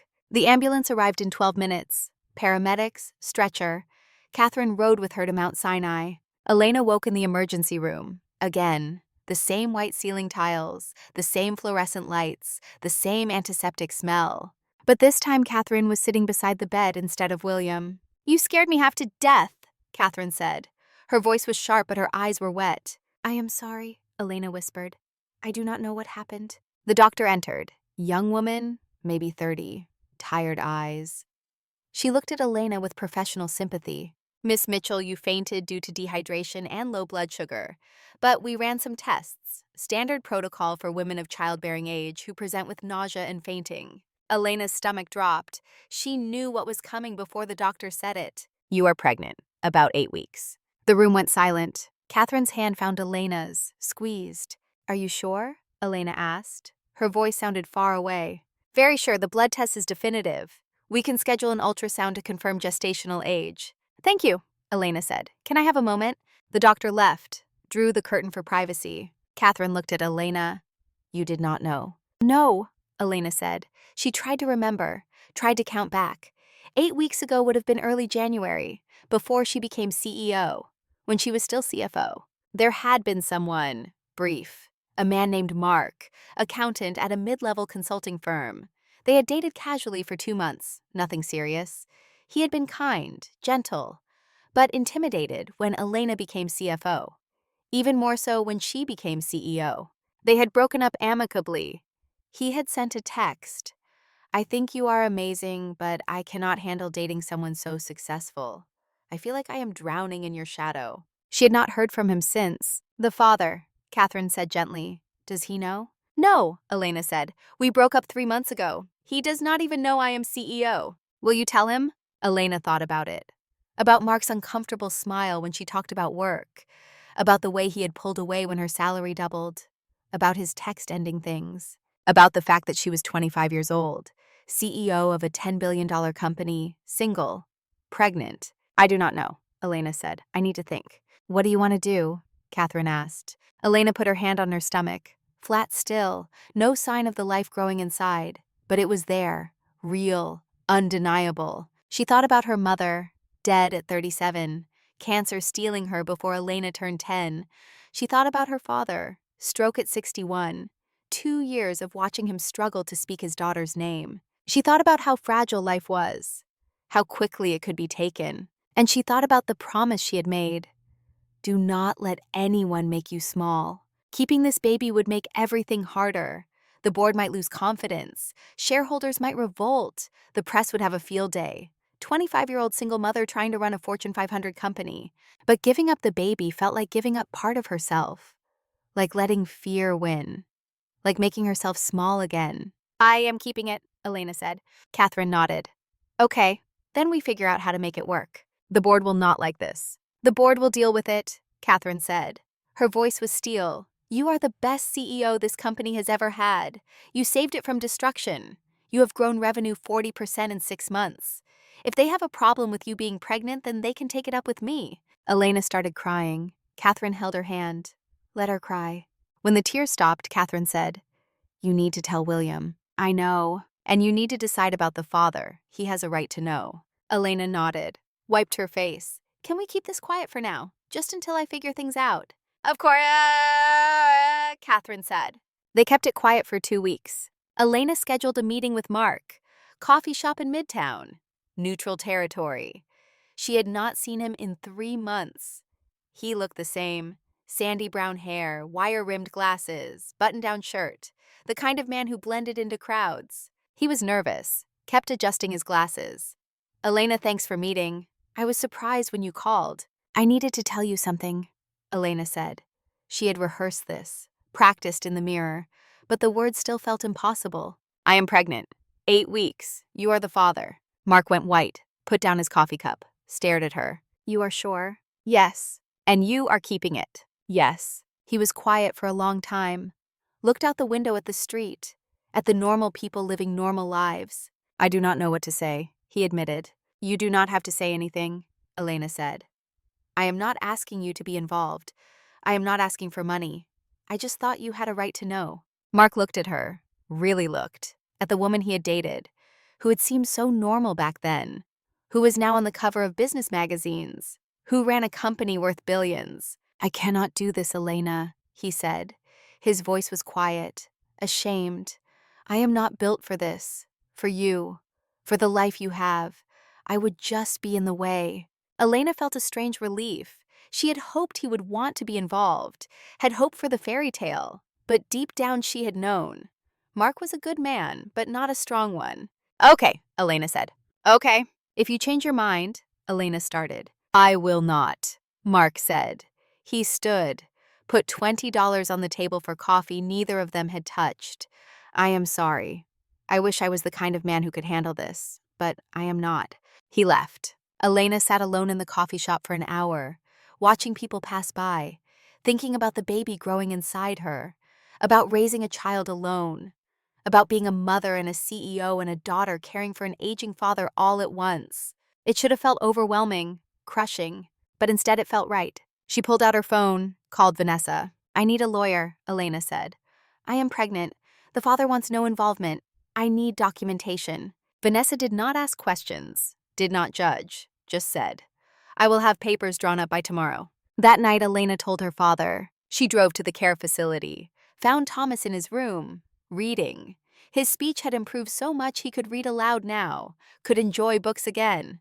Papa, I need to tell you something. Thomas put down his book, looked at his daughter, saw the fear in her eyes. What is wrong, mija? I am pregnant. 10 weeks. The father does not want to be involved. I am going to raise the baby alone, while being CEO. She waited for disappointment, for lectures about responsibility, for the weight of his judgment. Instead, Thomas smiled. Your mother would be so proud. Elena blinked. What? You are choosing life, Thomas said. Choosing to be strong even when it is hard. That is what she would want. But Papa, I am not married. I am 25. I am CEO of a massive company. People will judge. Let them, Thomas said. You have been judged your whole life. Judged for being poor, for dropping out, for being a waitress. Did you let it stop you? No. Then do not let it stop you now, Thomas said. He took her hand. You are the strongest person I know, Elena. You can do this. I am scared. Good, Thomas said. Being scared means you understand what is at stake. But scared does not mean incapable. What if I fail? Then you fail, Thomas said. But I do not think you will. I think you are going to be an amazing mother, just like your mother was to you. Elena hugged him, held on tight, drew strength from the man who had given her everything. Thank you, Papa. I love you, mija. You and your baby. My granddaughter. How do you know it is a girl? Elena asked. Thomas smiled. A grandfather knows. At 12 weeks, Elena told William. She went to his office, the one he still kept even though he was technically chairman emeritus. He spent less time there now. The cancer was progressing. Some days he looked 20 years older than he was, but today was a good day. He was reading financial reports, making notes, still engaged, still fighting. William, I need to tell you something. He looked up, saw her face, put down his pen. Come in. Sit. Elena sat, tried to find the words, failed, just blurted it out. I am pregnant. 12 weeks, single. The father wants no involvement. I am keeping the baby. William was quiet. Elena held her breath. Then he smiled. Congratulations. Elena exhaled. You are not disappointed. Why would I be disappointed? William asked. You are bringing life into the world. That is beautiful. But I am CEO. People will say I cannot handle both. People will say a lot of things, William said. They said I could not build a shipping empire from one truck. They said Catherine was too old to be CFO. They said you were too young to save this company. He leaned forward. Elena, the people who doubt you do not matter. The only person who matters is you. Can you be CEO and a mother? Yes, Elena said, no hesitation. Then do it, William said, and anyone who has a problem with it can answer to me. You are dying, Elena said. The words hurt to say. You might not be here when she is born. William's eyes got wet. Then I will fight to be here, fight to meet my granddaughter. She is not your granddaughter, Elena said gently. Yes, she is, William said. You are family Elena. That makes your child family too. At 16 weeks, Elena announced the pregnancy publicly. Press release. Bradford Global Shipping CEO Elena Mitchell is expecting her first child. She will continue in her role as CEO throughout her pregnancy and after the birth. The company supports her fully. The reaction was immediate, vicious in some corners, supportive in others. Conservative business columnists wrote op-eds. Can a single mother really lead a Fortune 500 company? Is this responsible? What message does this send? What? Progressive outlets celebrated. First pregnant CEO of a major corporation. Breaking barriers. Showing women they do not have to choose. The board held an emergency meeting. Elena sat at the head of the table, 16 weeks pregnant, barely showing. But the knowledge changed everything. One board member, older man, former Goldman Sachs executive, spoke first. Miss Mitchell, we are concerned about optics, about whether this will affect investor confidence. Elena looked at him. Her voice was calm, level. Our stock price is up 60% since I became CEO. Revenue is up 40%. We have signed 8 new contracts worth over $600 million. Our bond rating was upgraded to AA+ last week. She paused.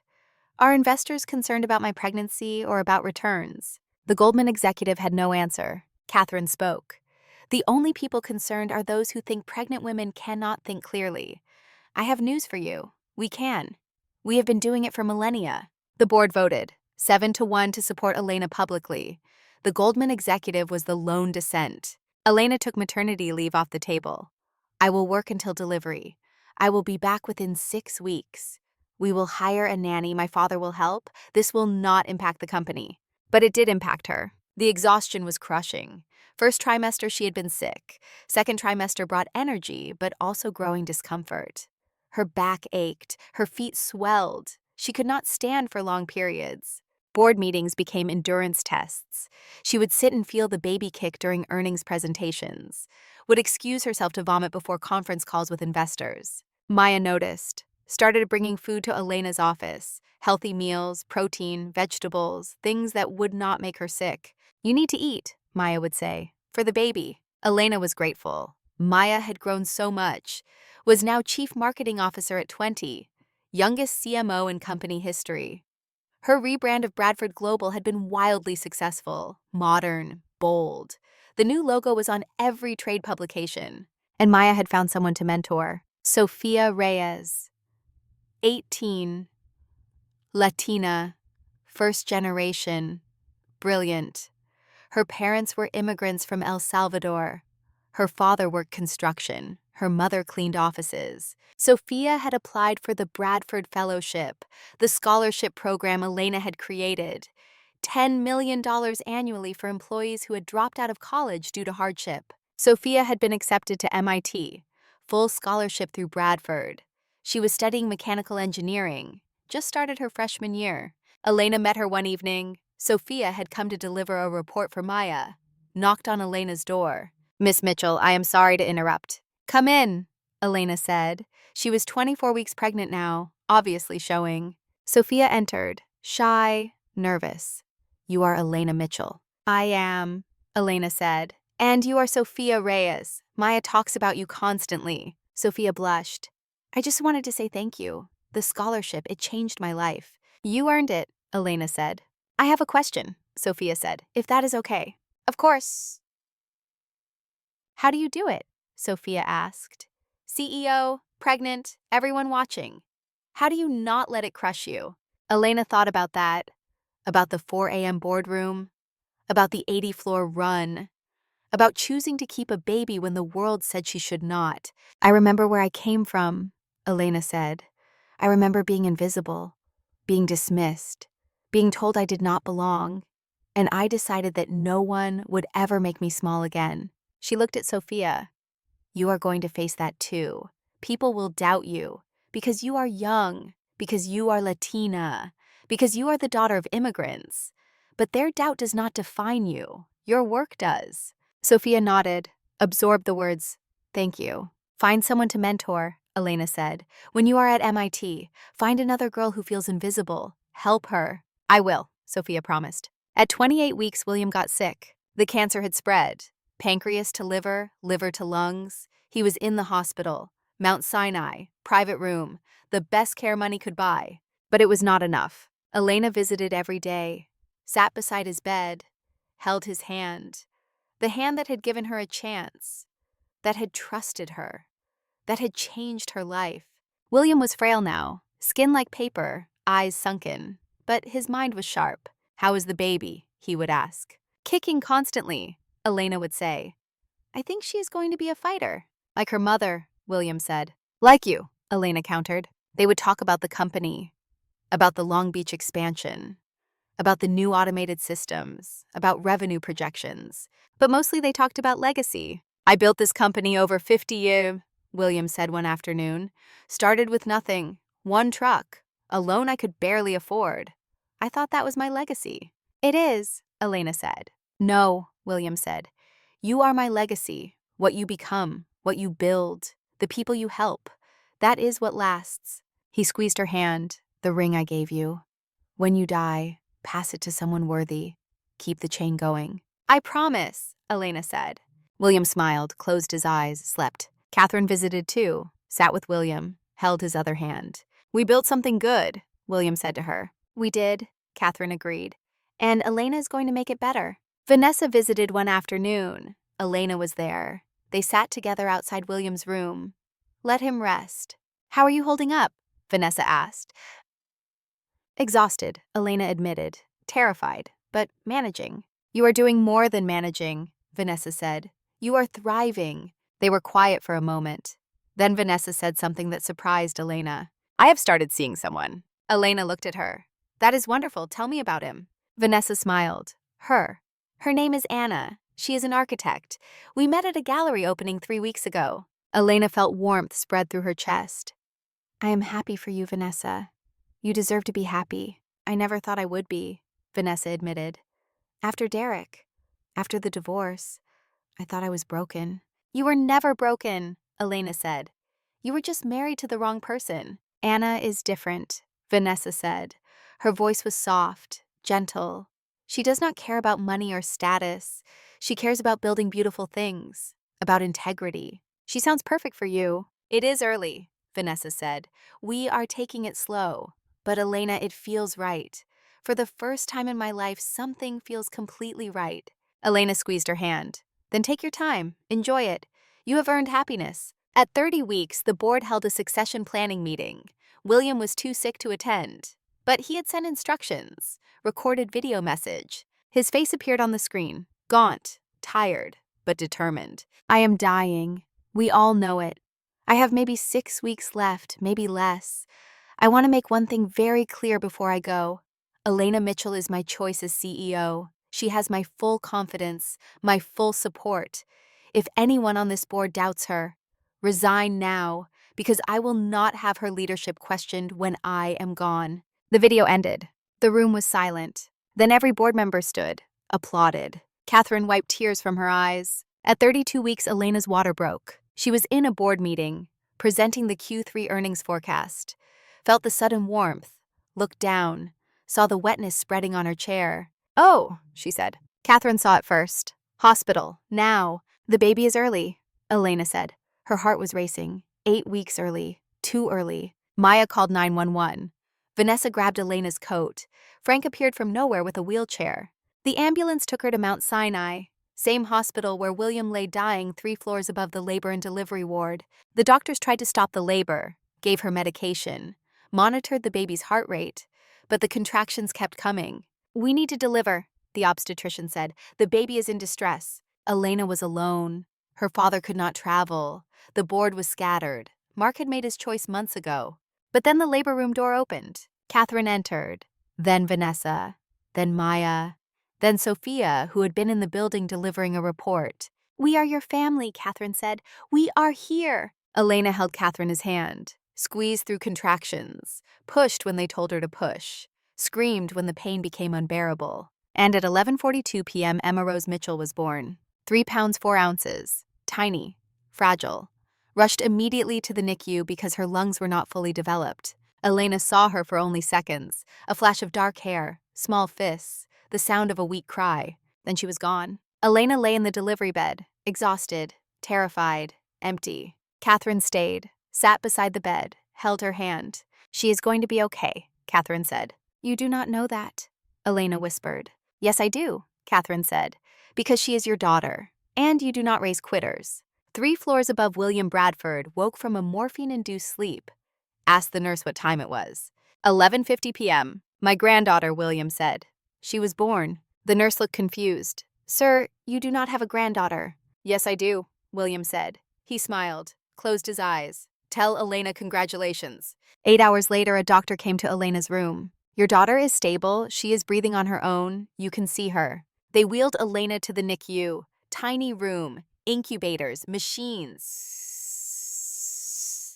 Beeping, the antiseptic smell. And in the incubator was Emma, so small, wires and tubes, but alive, fighting.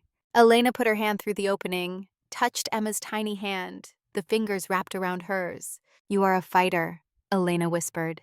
Just like your grandmother, just like your grandfather, just like me. Emma squeezed. Elena stayed for 6 hours, only left when Catherine forced her to rest. When she woke the next morning, there was a message waiting. William had died at 4:30 a.m., peacefully, in his sleep, 6 hours after Emma was born. His last words to the nurse had been, Tell Elena she did it. Tell her I am proud. Elena went to his room, even though he was gone, even though the bed was empty. She stood where he had lain, looked out the window at the city he had helped build. Thank you, she whispered, for seeing me, for believing in me, for giving me a chance. She touched the signet ring on her finger, felt the weight of 90 years of history. I will not let you down, she said. The funeral was held 1 week later. Emma was still in the NICU, too fragile to leave the hospital. Elena attended the funeral for 2 hours, then returned to her daughter. Thousands came to William's funeral.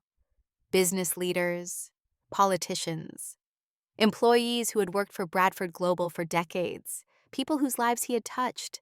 Catherine gave the eulogy, spoke about the man who built an empire with integrity, who treated employees like family, who gave second chances to people the world had forgotten. She looked directly at Elena in the front row. William's greatest legacy is not the buildings or the ships or the money. It is the people he believed in, the invisible people he made visible. That legacy will live on. After the funeral, Elena returned to the NICU, held Emma, tiny but growing stronger every day. 2 weeks after Emma was born, she came home. Elena's apartment suddenly full of baby equipment, crib, changing table, bottles, a nanny named Grace who was 62 and had raised 5 children of her own. Thomas visited, held his granddaughter for the first time, cried, spoke clearly. She looks like your mother. Elena saw it too. The dark hair, the shape of the eyes.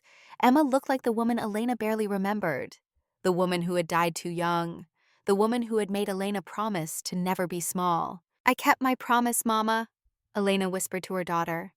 And now I am passing it to you. 6 weeks after giving birth, Elena returned to work. The board meeting was full, every seat taken. The Goldman executive who had voted against her was gone, replaced by a woman, former CEO of a major tech company. Elena presented the Q4 results. Revenue up 50%, stock price at $112. New contracts worth over $1 billion. The board approved everything unanimously. After the meeting, Catherine pulled her aside. How are you managing? I am exhausted, Elena admitted. Emma wakes up every 3 hours. Grace helps, but I want to do the feedings myself. I want to be her mother, not just her provider. You are both, Catherine said. And you are doing great. Am I? Elena asked. Because I feel like I am drowning, Catherine smiled. Welcome to motherhood. You are supposed to feel that way. But Elena, look at what you have accomplished. You are CEO. You are a mother. You saved your father. You built a fortune. You created opportunities for dozens of young people. She touched the signet ring on Elena's finger. William was right. You are the legacy. That night, Elena sat in her apartment. Emma asleep in her crib, the city lights glowing through the window.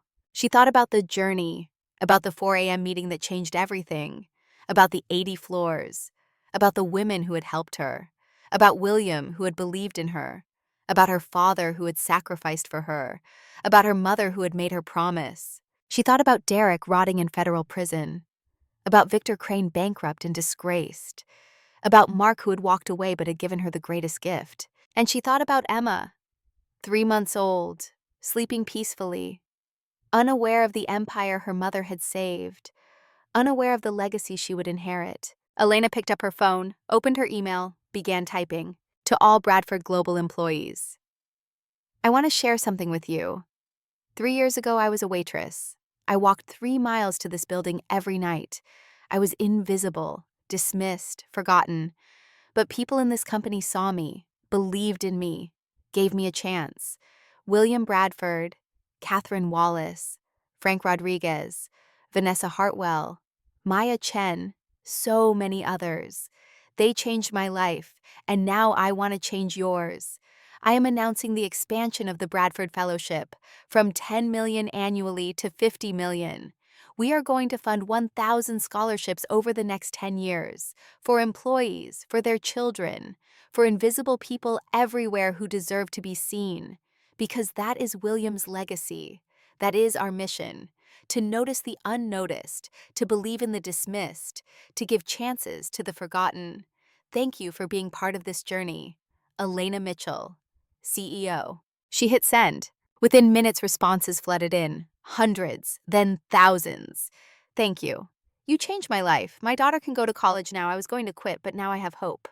Elena read them all, every single one, and she smiled. Because the invisible woman had become a beacon, and the light was spreading. The story was not over. It was just beginning. 3 years passed like water through fingers, fast but undeniable, leaving marks that could not be erased. Elena Mitchell stood at the floor-to-ceiling windows of her office on the 80th floor of Bradford Tower. 28 years old now. Emma was 3.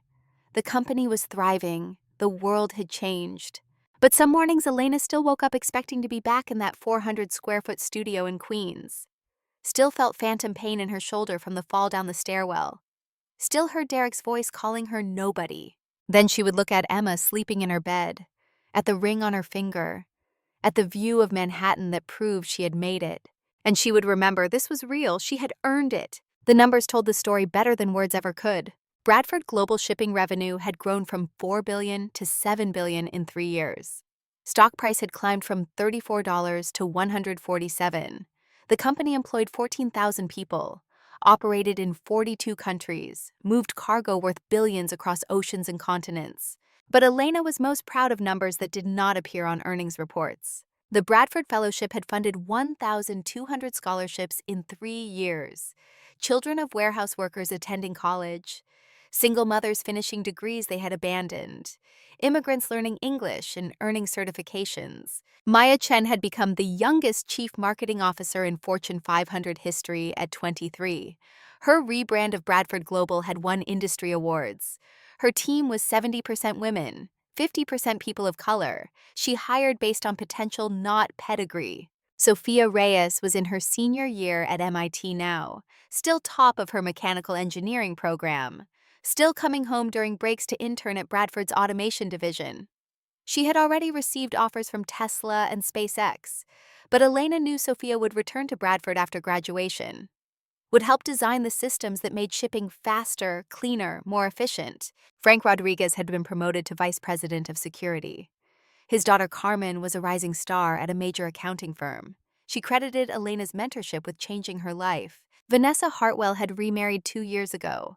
The wedding had been small, intimate, just family and close friends. Anna was everything Derek had not been. Thoughtful, kind, honest. They had adopted a son together, 6-year-old boy named James. Vanessa still served as general counsel, still fought every day to make sure Bradford Global operated with integrity.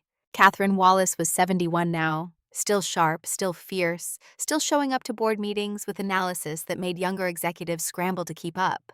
She had taken Elena under her wing, not just as a protector, but as a friend. Thomas Mitchell was 66. His speech was nearly perfect now. The premium therapy had worked miracles.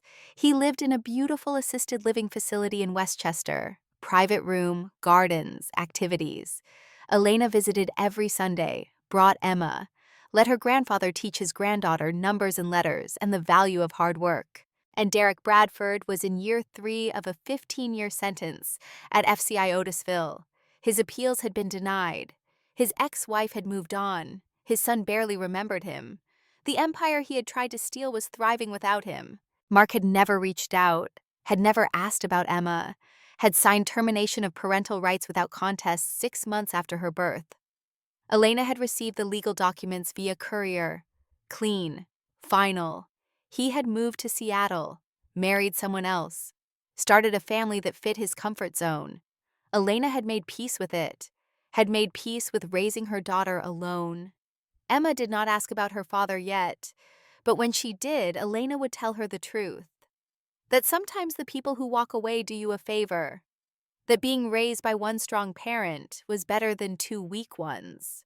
Elena had not thought about Derek or Mark in months. They were irrelevant, cautionary tales. Reminders of what happened when fear exceeded courage. This morning she had more important things to focus on. The annual shareholder meeting was in 2 hours. Elena would present the results of 3 years of leadership, would face questions from investors who still sometimes doubted whether a 28-year-old single mother could really run a multi-billion-dollar corporation. She would prove them wrong, again. But first there was a knock on her office door. "Come in," Elena said. The door opened. A young woman entered, Latina, maybe 19, wearing a cleaning uniform, dark blue polyester, the logo of a commercial cleaning company stitched on the breast pocket. Her hair was pulled back in a tight bun. Her hands were red and cracked from chemicals. Her eyes were tired. She looked exactly like Elena had looked 4 years ago. "I am so sorry, Miss Mitchell," the young woman said. Her accent was thick, Dominican maybe, or Puerto Rican. "I thought the office was empty. I come back later." "Wait," Elena said. "What is your name?" The young woman hesitated, looked at the door like she wanted to run, then said, "Isabella. Isabella Santos." "How long have you worked here, Isabella?" 6 months, night shift. I clean the executive floors. Elena studied her, saw the exhaustion, the fear of being noticed, the weight of invisible labor. "Do you go to school, Isabella?" "I did," Isabella said. Her voice was so quiet Elena had to strain to hear. "I was studying nursing at community college, but my mother got sick, diabetes, she lost her job, so I dropped out. Work full-time now to pay bills." The story was so familiar it hurt. Elena walked to her desk, pulled out a business card, wrote on the back. She handed it to Isabella. "This is the number for our Human Resources Department. Ask for Jennifer. Tell her I sent you. We have a scholarship program for employees and their families." Isabella looked at the card like it might disappear. "I am not an employee. I work for the cleaning company." "You work in this building," Elena said. "That is close enough. Call tomorrow. Jennifer will help you." Isabella's eyes filled with tears. "Why? Why would you do this?" Elena smiled. "Because 4 years ago, I was exactly where you are, cleaning this building, invisible. Someone gave me a chance. Now I'm giving you one." I do not know what to say." "Say you will call Jennifer," Elena said. "Say you will finish your nursing degree. Say you will not let anyone make you small." Isabella nodded, clutched the card. "Thank you. Thank you so much." She left. But Elena knew she would call, knew she would take the chance, knew that in 5 years, Isabella Santos might be standing where Elena stood now. That was the point. That was the legacy. The shareholder meeting began at 10 a.m. in the main conference center on the 3rd floor. 500 investors, financial analysts, business reporters. The room was packed. Elena walked to the podium. Emma was with Grace the nanny upstairs. Her father was in the front row. So was Catherine, Vanessa and Anna, Maya, Sophia home from MIT for the weekend, Frank, the people who mattered. "Good morning," Elena began. Her voice was steady, confident. 3 years ago, I stood before you as the youngest CEO in this company's history. Many of you doubted me. Some of you sold your stock. I do not blame you. I was unproven, unconventional, a risk." She pulled up the first slide. Revenue growth chart, 43% over 3 years. This is what risk looks like when you take it on someone who has something to prove. The room was silent, attentive. Elena presented for 45 minutes.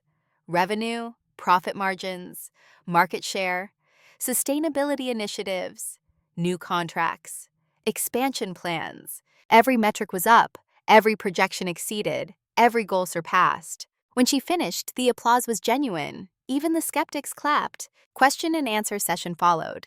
A hedge fund manager stood. Older man, gray hair, expensive suit. "Miss Mitchell."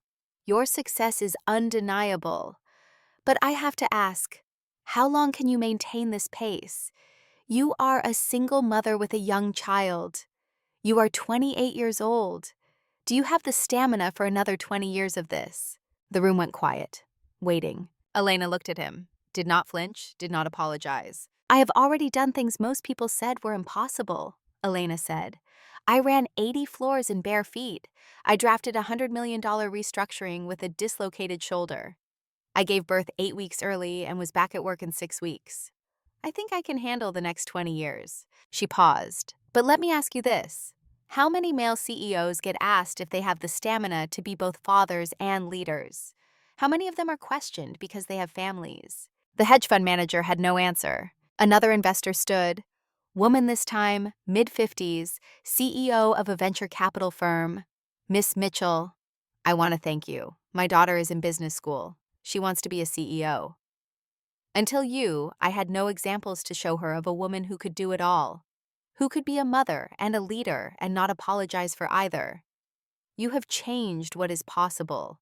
Elena felt her throat tighten. Thank you. That means everything. The meeting ended. Shareholders voted on key proposals.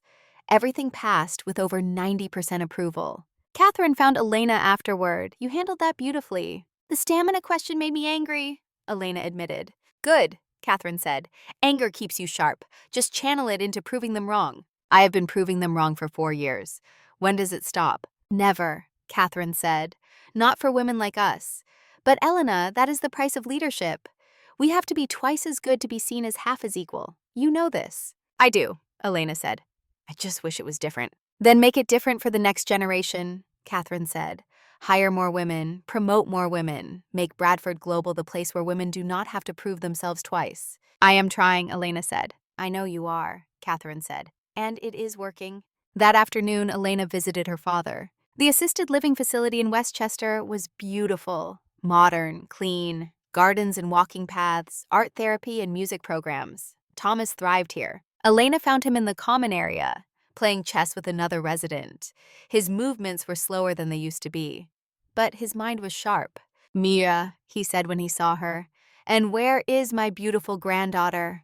With Grace, Elena said. I wanted to talk to you alone. They went to his room, sat by the window overlooking the garden. Thomas had decorated with photos. Elena at Wharton, Elena and her mother, Elena holding newborn Emma, a whole life in frames. Papa, I have been thinking about Mama, Elena said.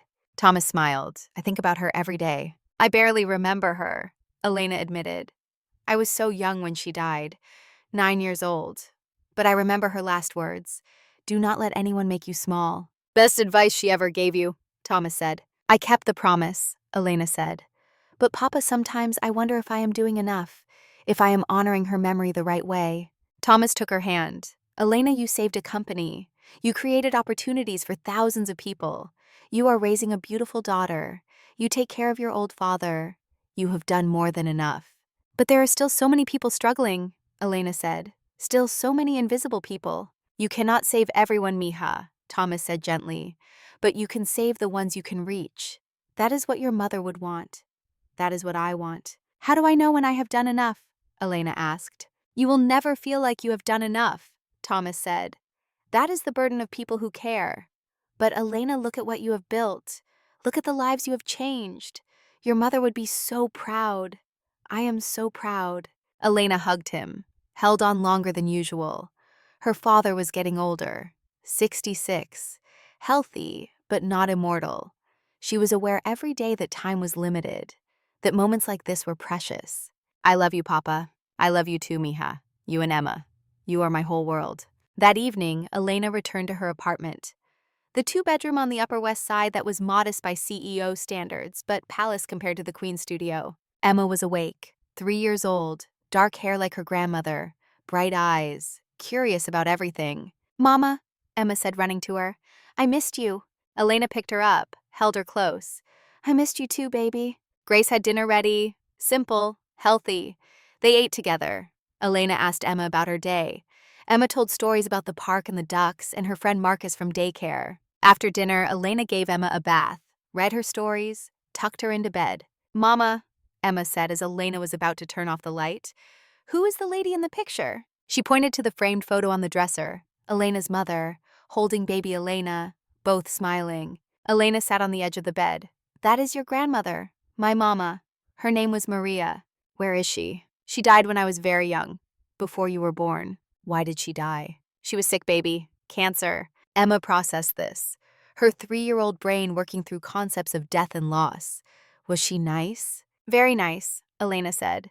She was kind and strong, and she loved me very much. Like you love me? Exactly like I love you, Elena said.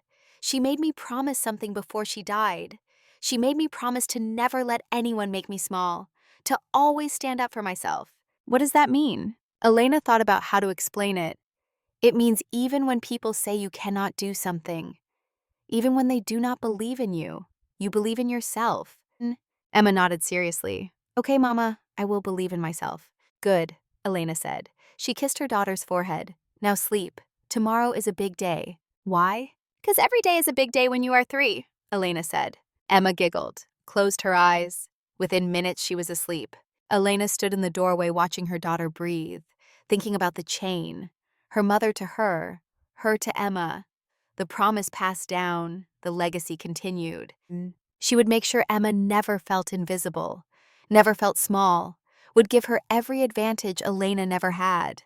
But she would also teach her what Elena learned the hard way, that advantages meant nothing without character, that privilege demanded responsibility, that those who had been given much owed much to those who had nothing. The next morning, Elena called an executive meeting. Her top team assembled in the boardroom, the same room where everything had changed 4 years ago. Maya was there, Sophia home from MIT, Vanessa, Frank, the CFO and COO and CTO, 12 people who ran a $7 billion empire. Elena stood at the head of the table, looked at faces she trusted. I want to talk about the future, Elena began. Bradford Global is successful. We are profitable. We are growing. But I want to ask you all a question. What are we building toward? What is our purpose beyond profit? The room was quiet, thinking. Maya spoke first. We are building opportunity for people who get overlooked, Sophia added. We are building sustainability, systems that last beyond us, Frank said. We are building integrity, a company people can trust. Elena nodded. All true, all important. But I want to propose something bigger. I want Bradford Global to become the company that proves capitalism can have a conscience, that profit and purpose are not enemies. She pulled up a presentation, the Bradford Initiative, her vision for the next 10 years. We are going to commit 5% of annual profits to social programs, scholarships, job training, community development. We are going to set a goal of carbon neutrality by 2030. We are going to require our suppliers to meet labor standards, fair wages, safe conditions. She looked around the table. I know this will cost money. I know shareholders might push back. But I believe we can do well by doing good. And I want to try. The team discussed, debated, asked hard questions about feasibility and cost and risk. But in the end, they voted unanimously to support the initiative. Maya stayed after the meeting, sat across from Elena. You know what I love about this company? Maya said.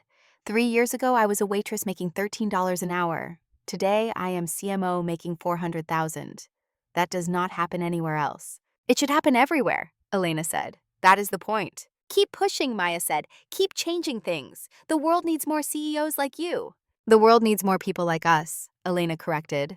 People who remember where we came from. Sophia stopped by Elena's office before heading back to MIT. She was carrying a portfolio, designs for automated loading systems she had been working on. These are incredible, Elena said, looking at the sketches. How soon can you prototype? Not until after graduation, Sophia said. But I wanted you to see them, wanted to know if Bradford would be interested. Elena looked at the young woman who had been 18 and terrified 3 years ago. Now 21, confident, brilliant, ready to change the world. Sophia, when you graduate, you are going to have offers from every tech company in Silicon Valley. You do not have to come back here. I know, Sophia said, but I want to. Bradford gave me a chance when no one else would. This company saw me when I was invisible. I want to build my career here. I want to help other people like me. Elena felt pride swell in her chest. Then yes, Bradford is very interested. Come back after graduation. We will create a position for you. Head of Automation Innovation. Build your own division. Sophia's eyes went wide. Really? Really? Elena said. Thank you, Miss Mitchell. Thank you for everything. Elena stood, hugged her. You earned this, Sophia. Now go finish your degree. Make us proud. I will, Sophia promised. 1 week later, Elena received a call from FCI Otisville. Derek Bradford wanted to speak with her. Elena almost said no. She had nothing to say to Derek. No interest in his excuses or apologies or manipulations. But curiosity won. She scheduled a video call. Federal prison to Bradford Tower. The irony was not lost on her. Derek appeared on screen. He had aged. Only 45 but looked older. Prison had hollowed him out. Gray hair, thin face, orange jumpsuit.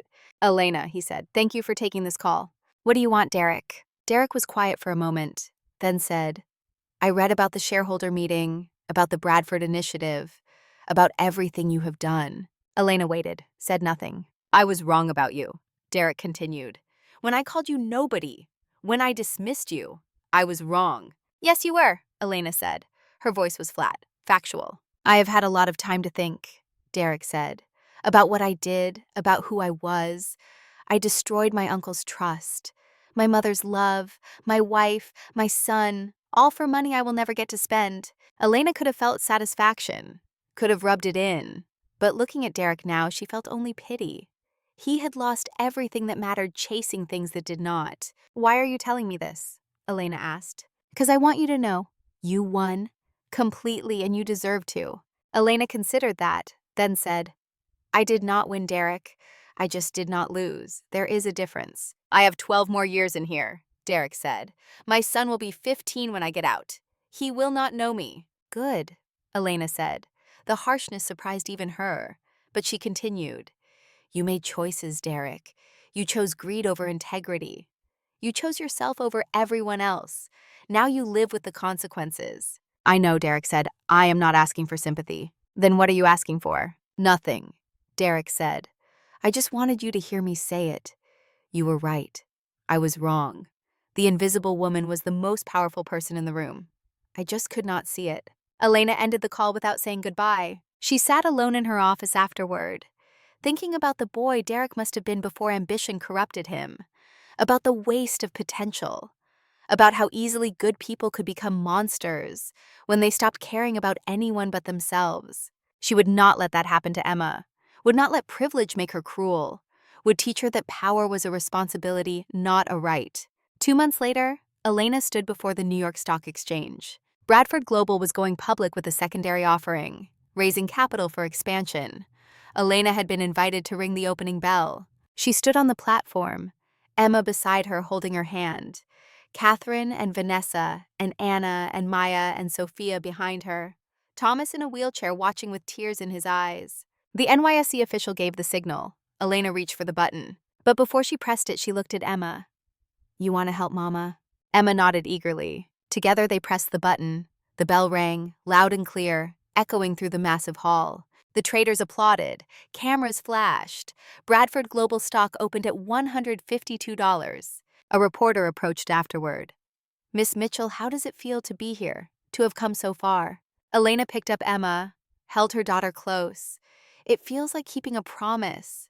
To my mother, to everyone who believed in me, to all the people still waiting for their chance. What advice do you have for young people trying to succeed? Elena thought about the question, then said, remember where you come from. Help the people behind you, and never let anyone make you small.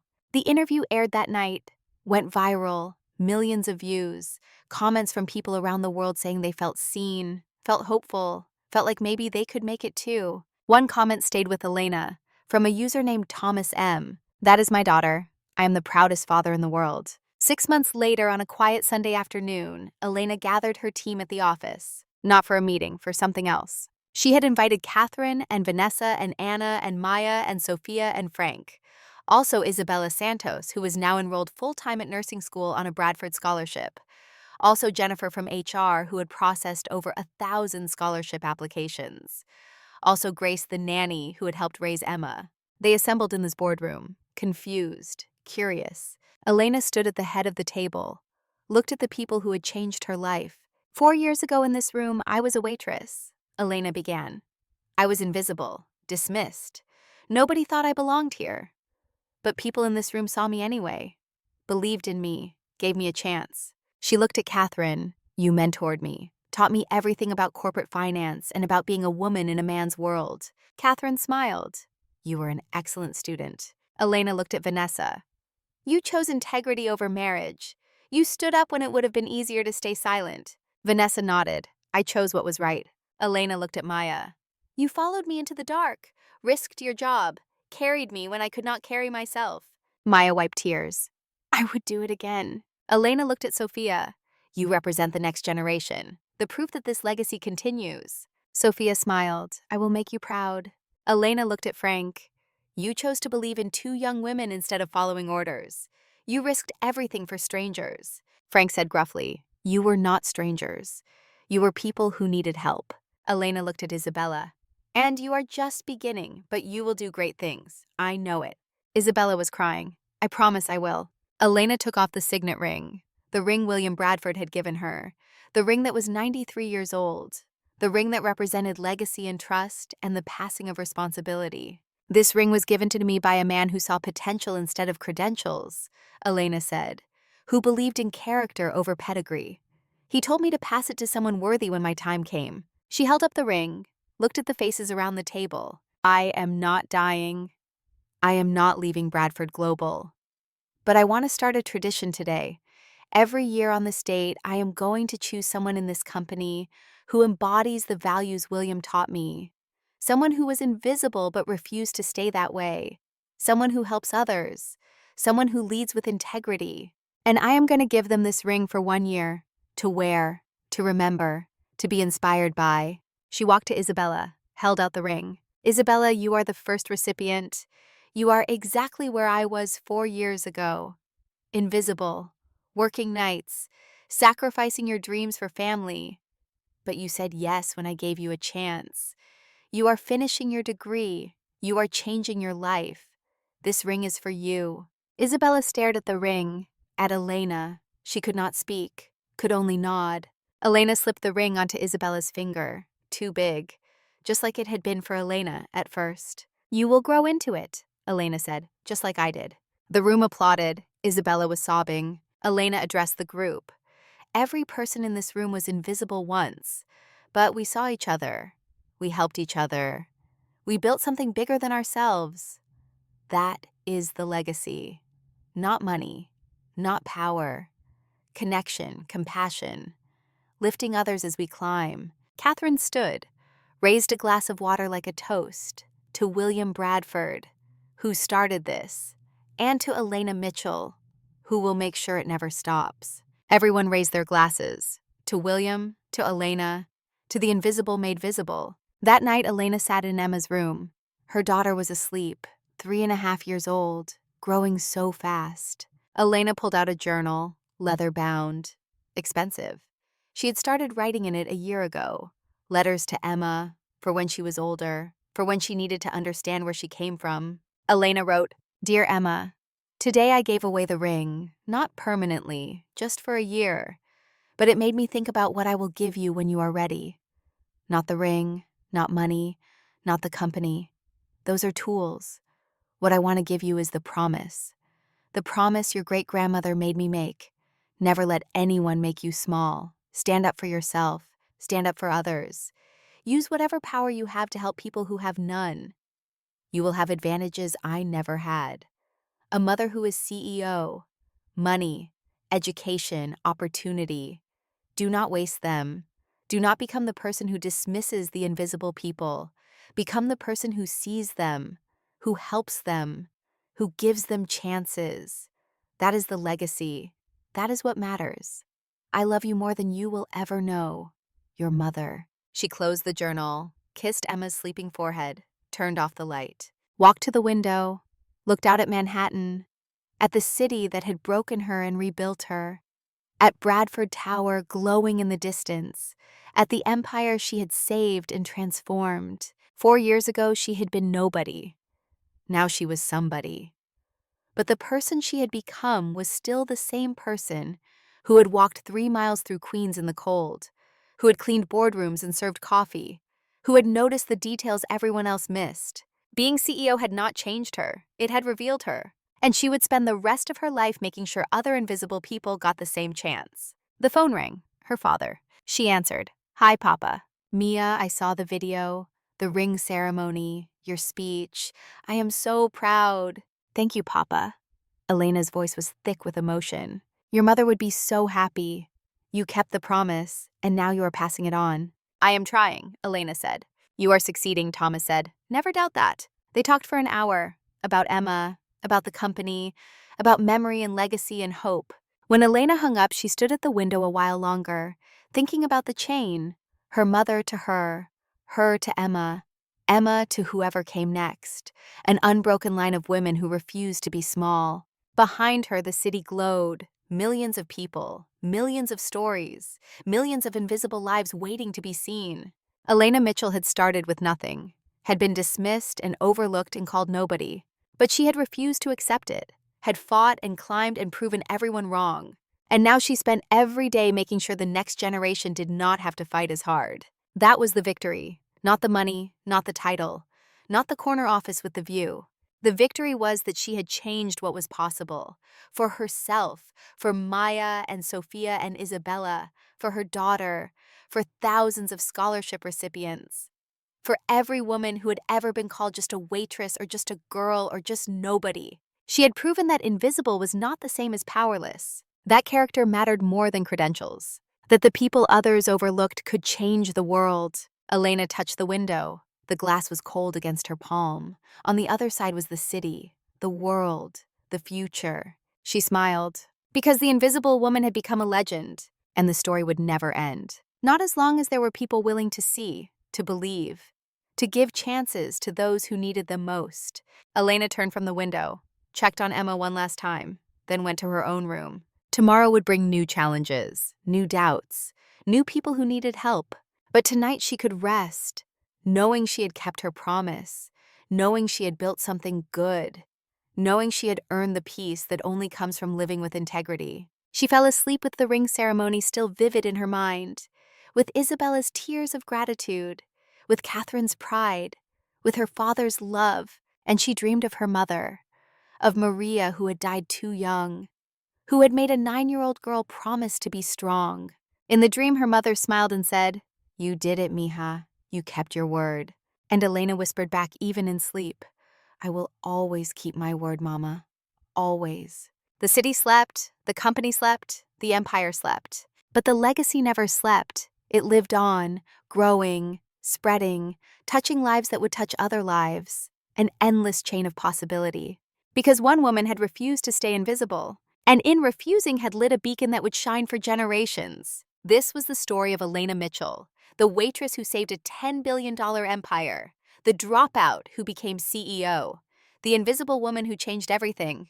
But more than that, this was the story of every person who had ever been overlooked, ever been dismissed, ever been told they were nobody. It was proof that they were wrong, that you are never nobody, that everyone has value, that being seen is a choice, not a circumstance, and that sometimes all it takes is one person, one believer, one chance, to change a life, to change a company, to change the world. Elena Mitchell had been given that chance, and she had spent every day since making sure she was not the last. The story was complete, the circle was closed, the promise was kept. And somewhere in Queens, a young woman was walking 3 miles to work in the cold, invisible, tired, dreaming of a better life.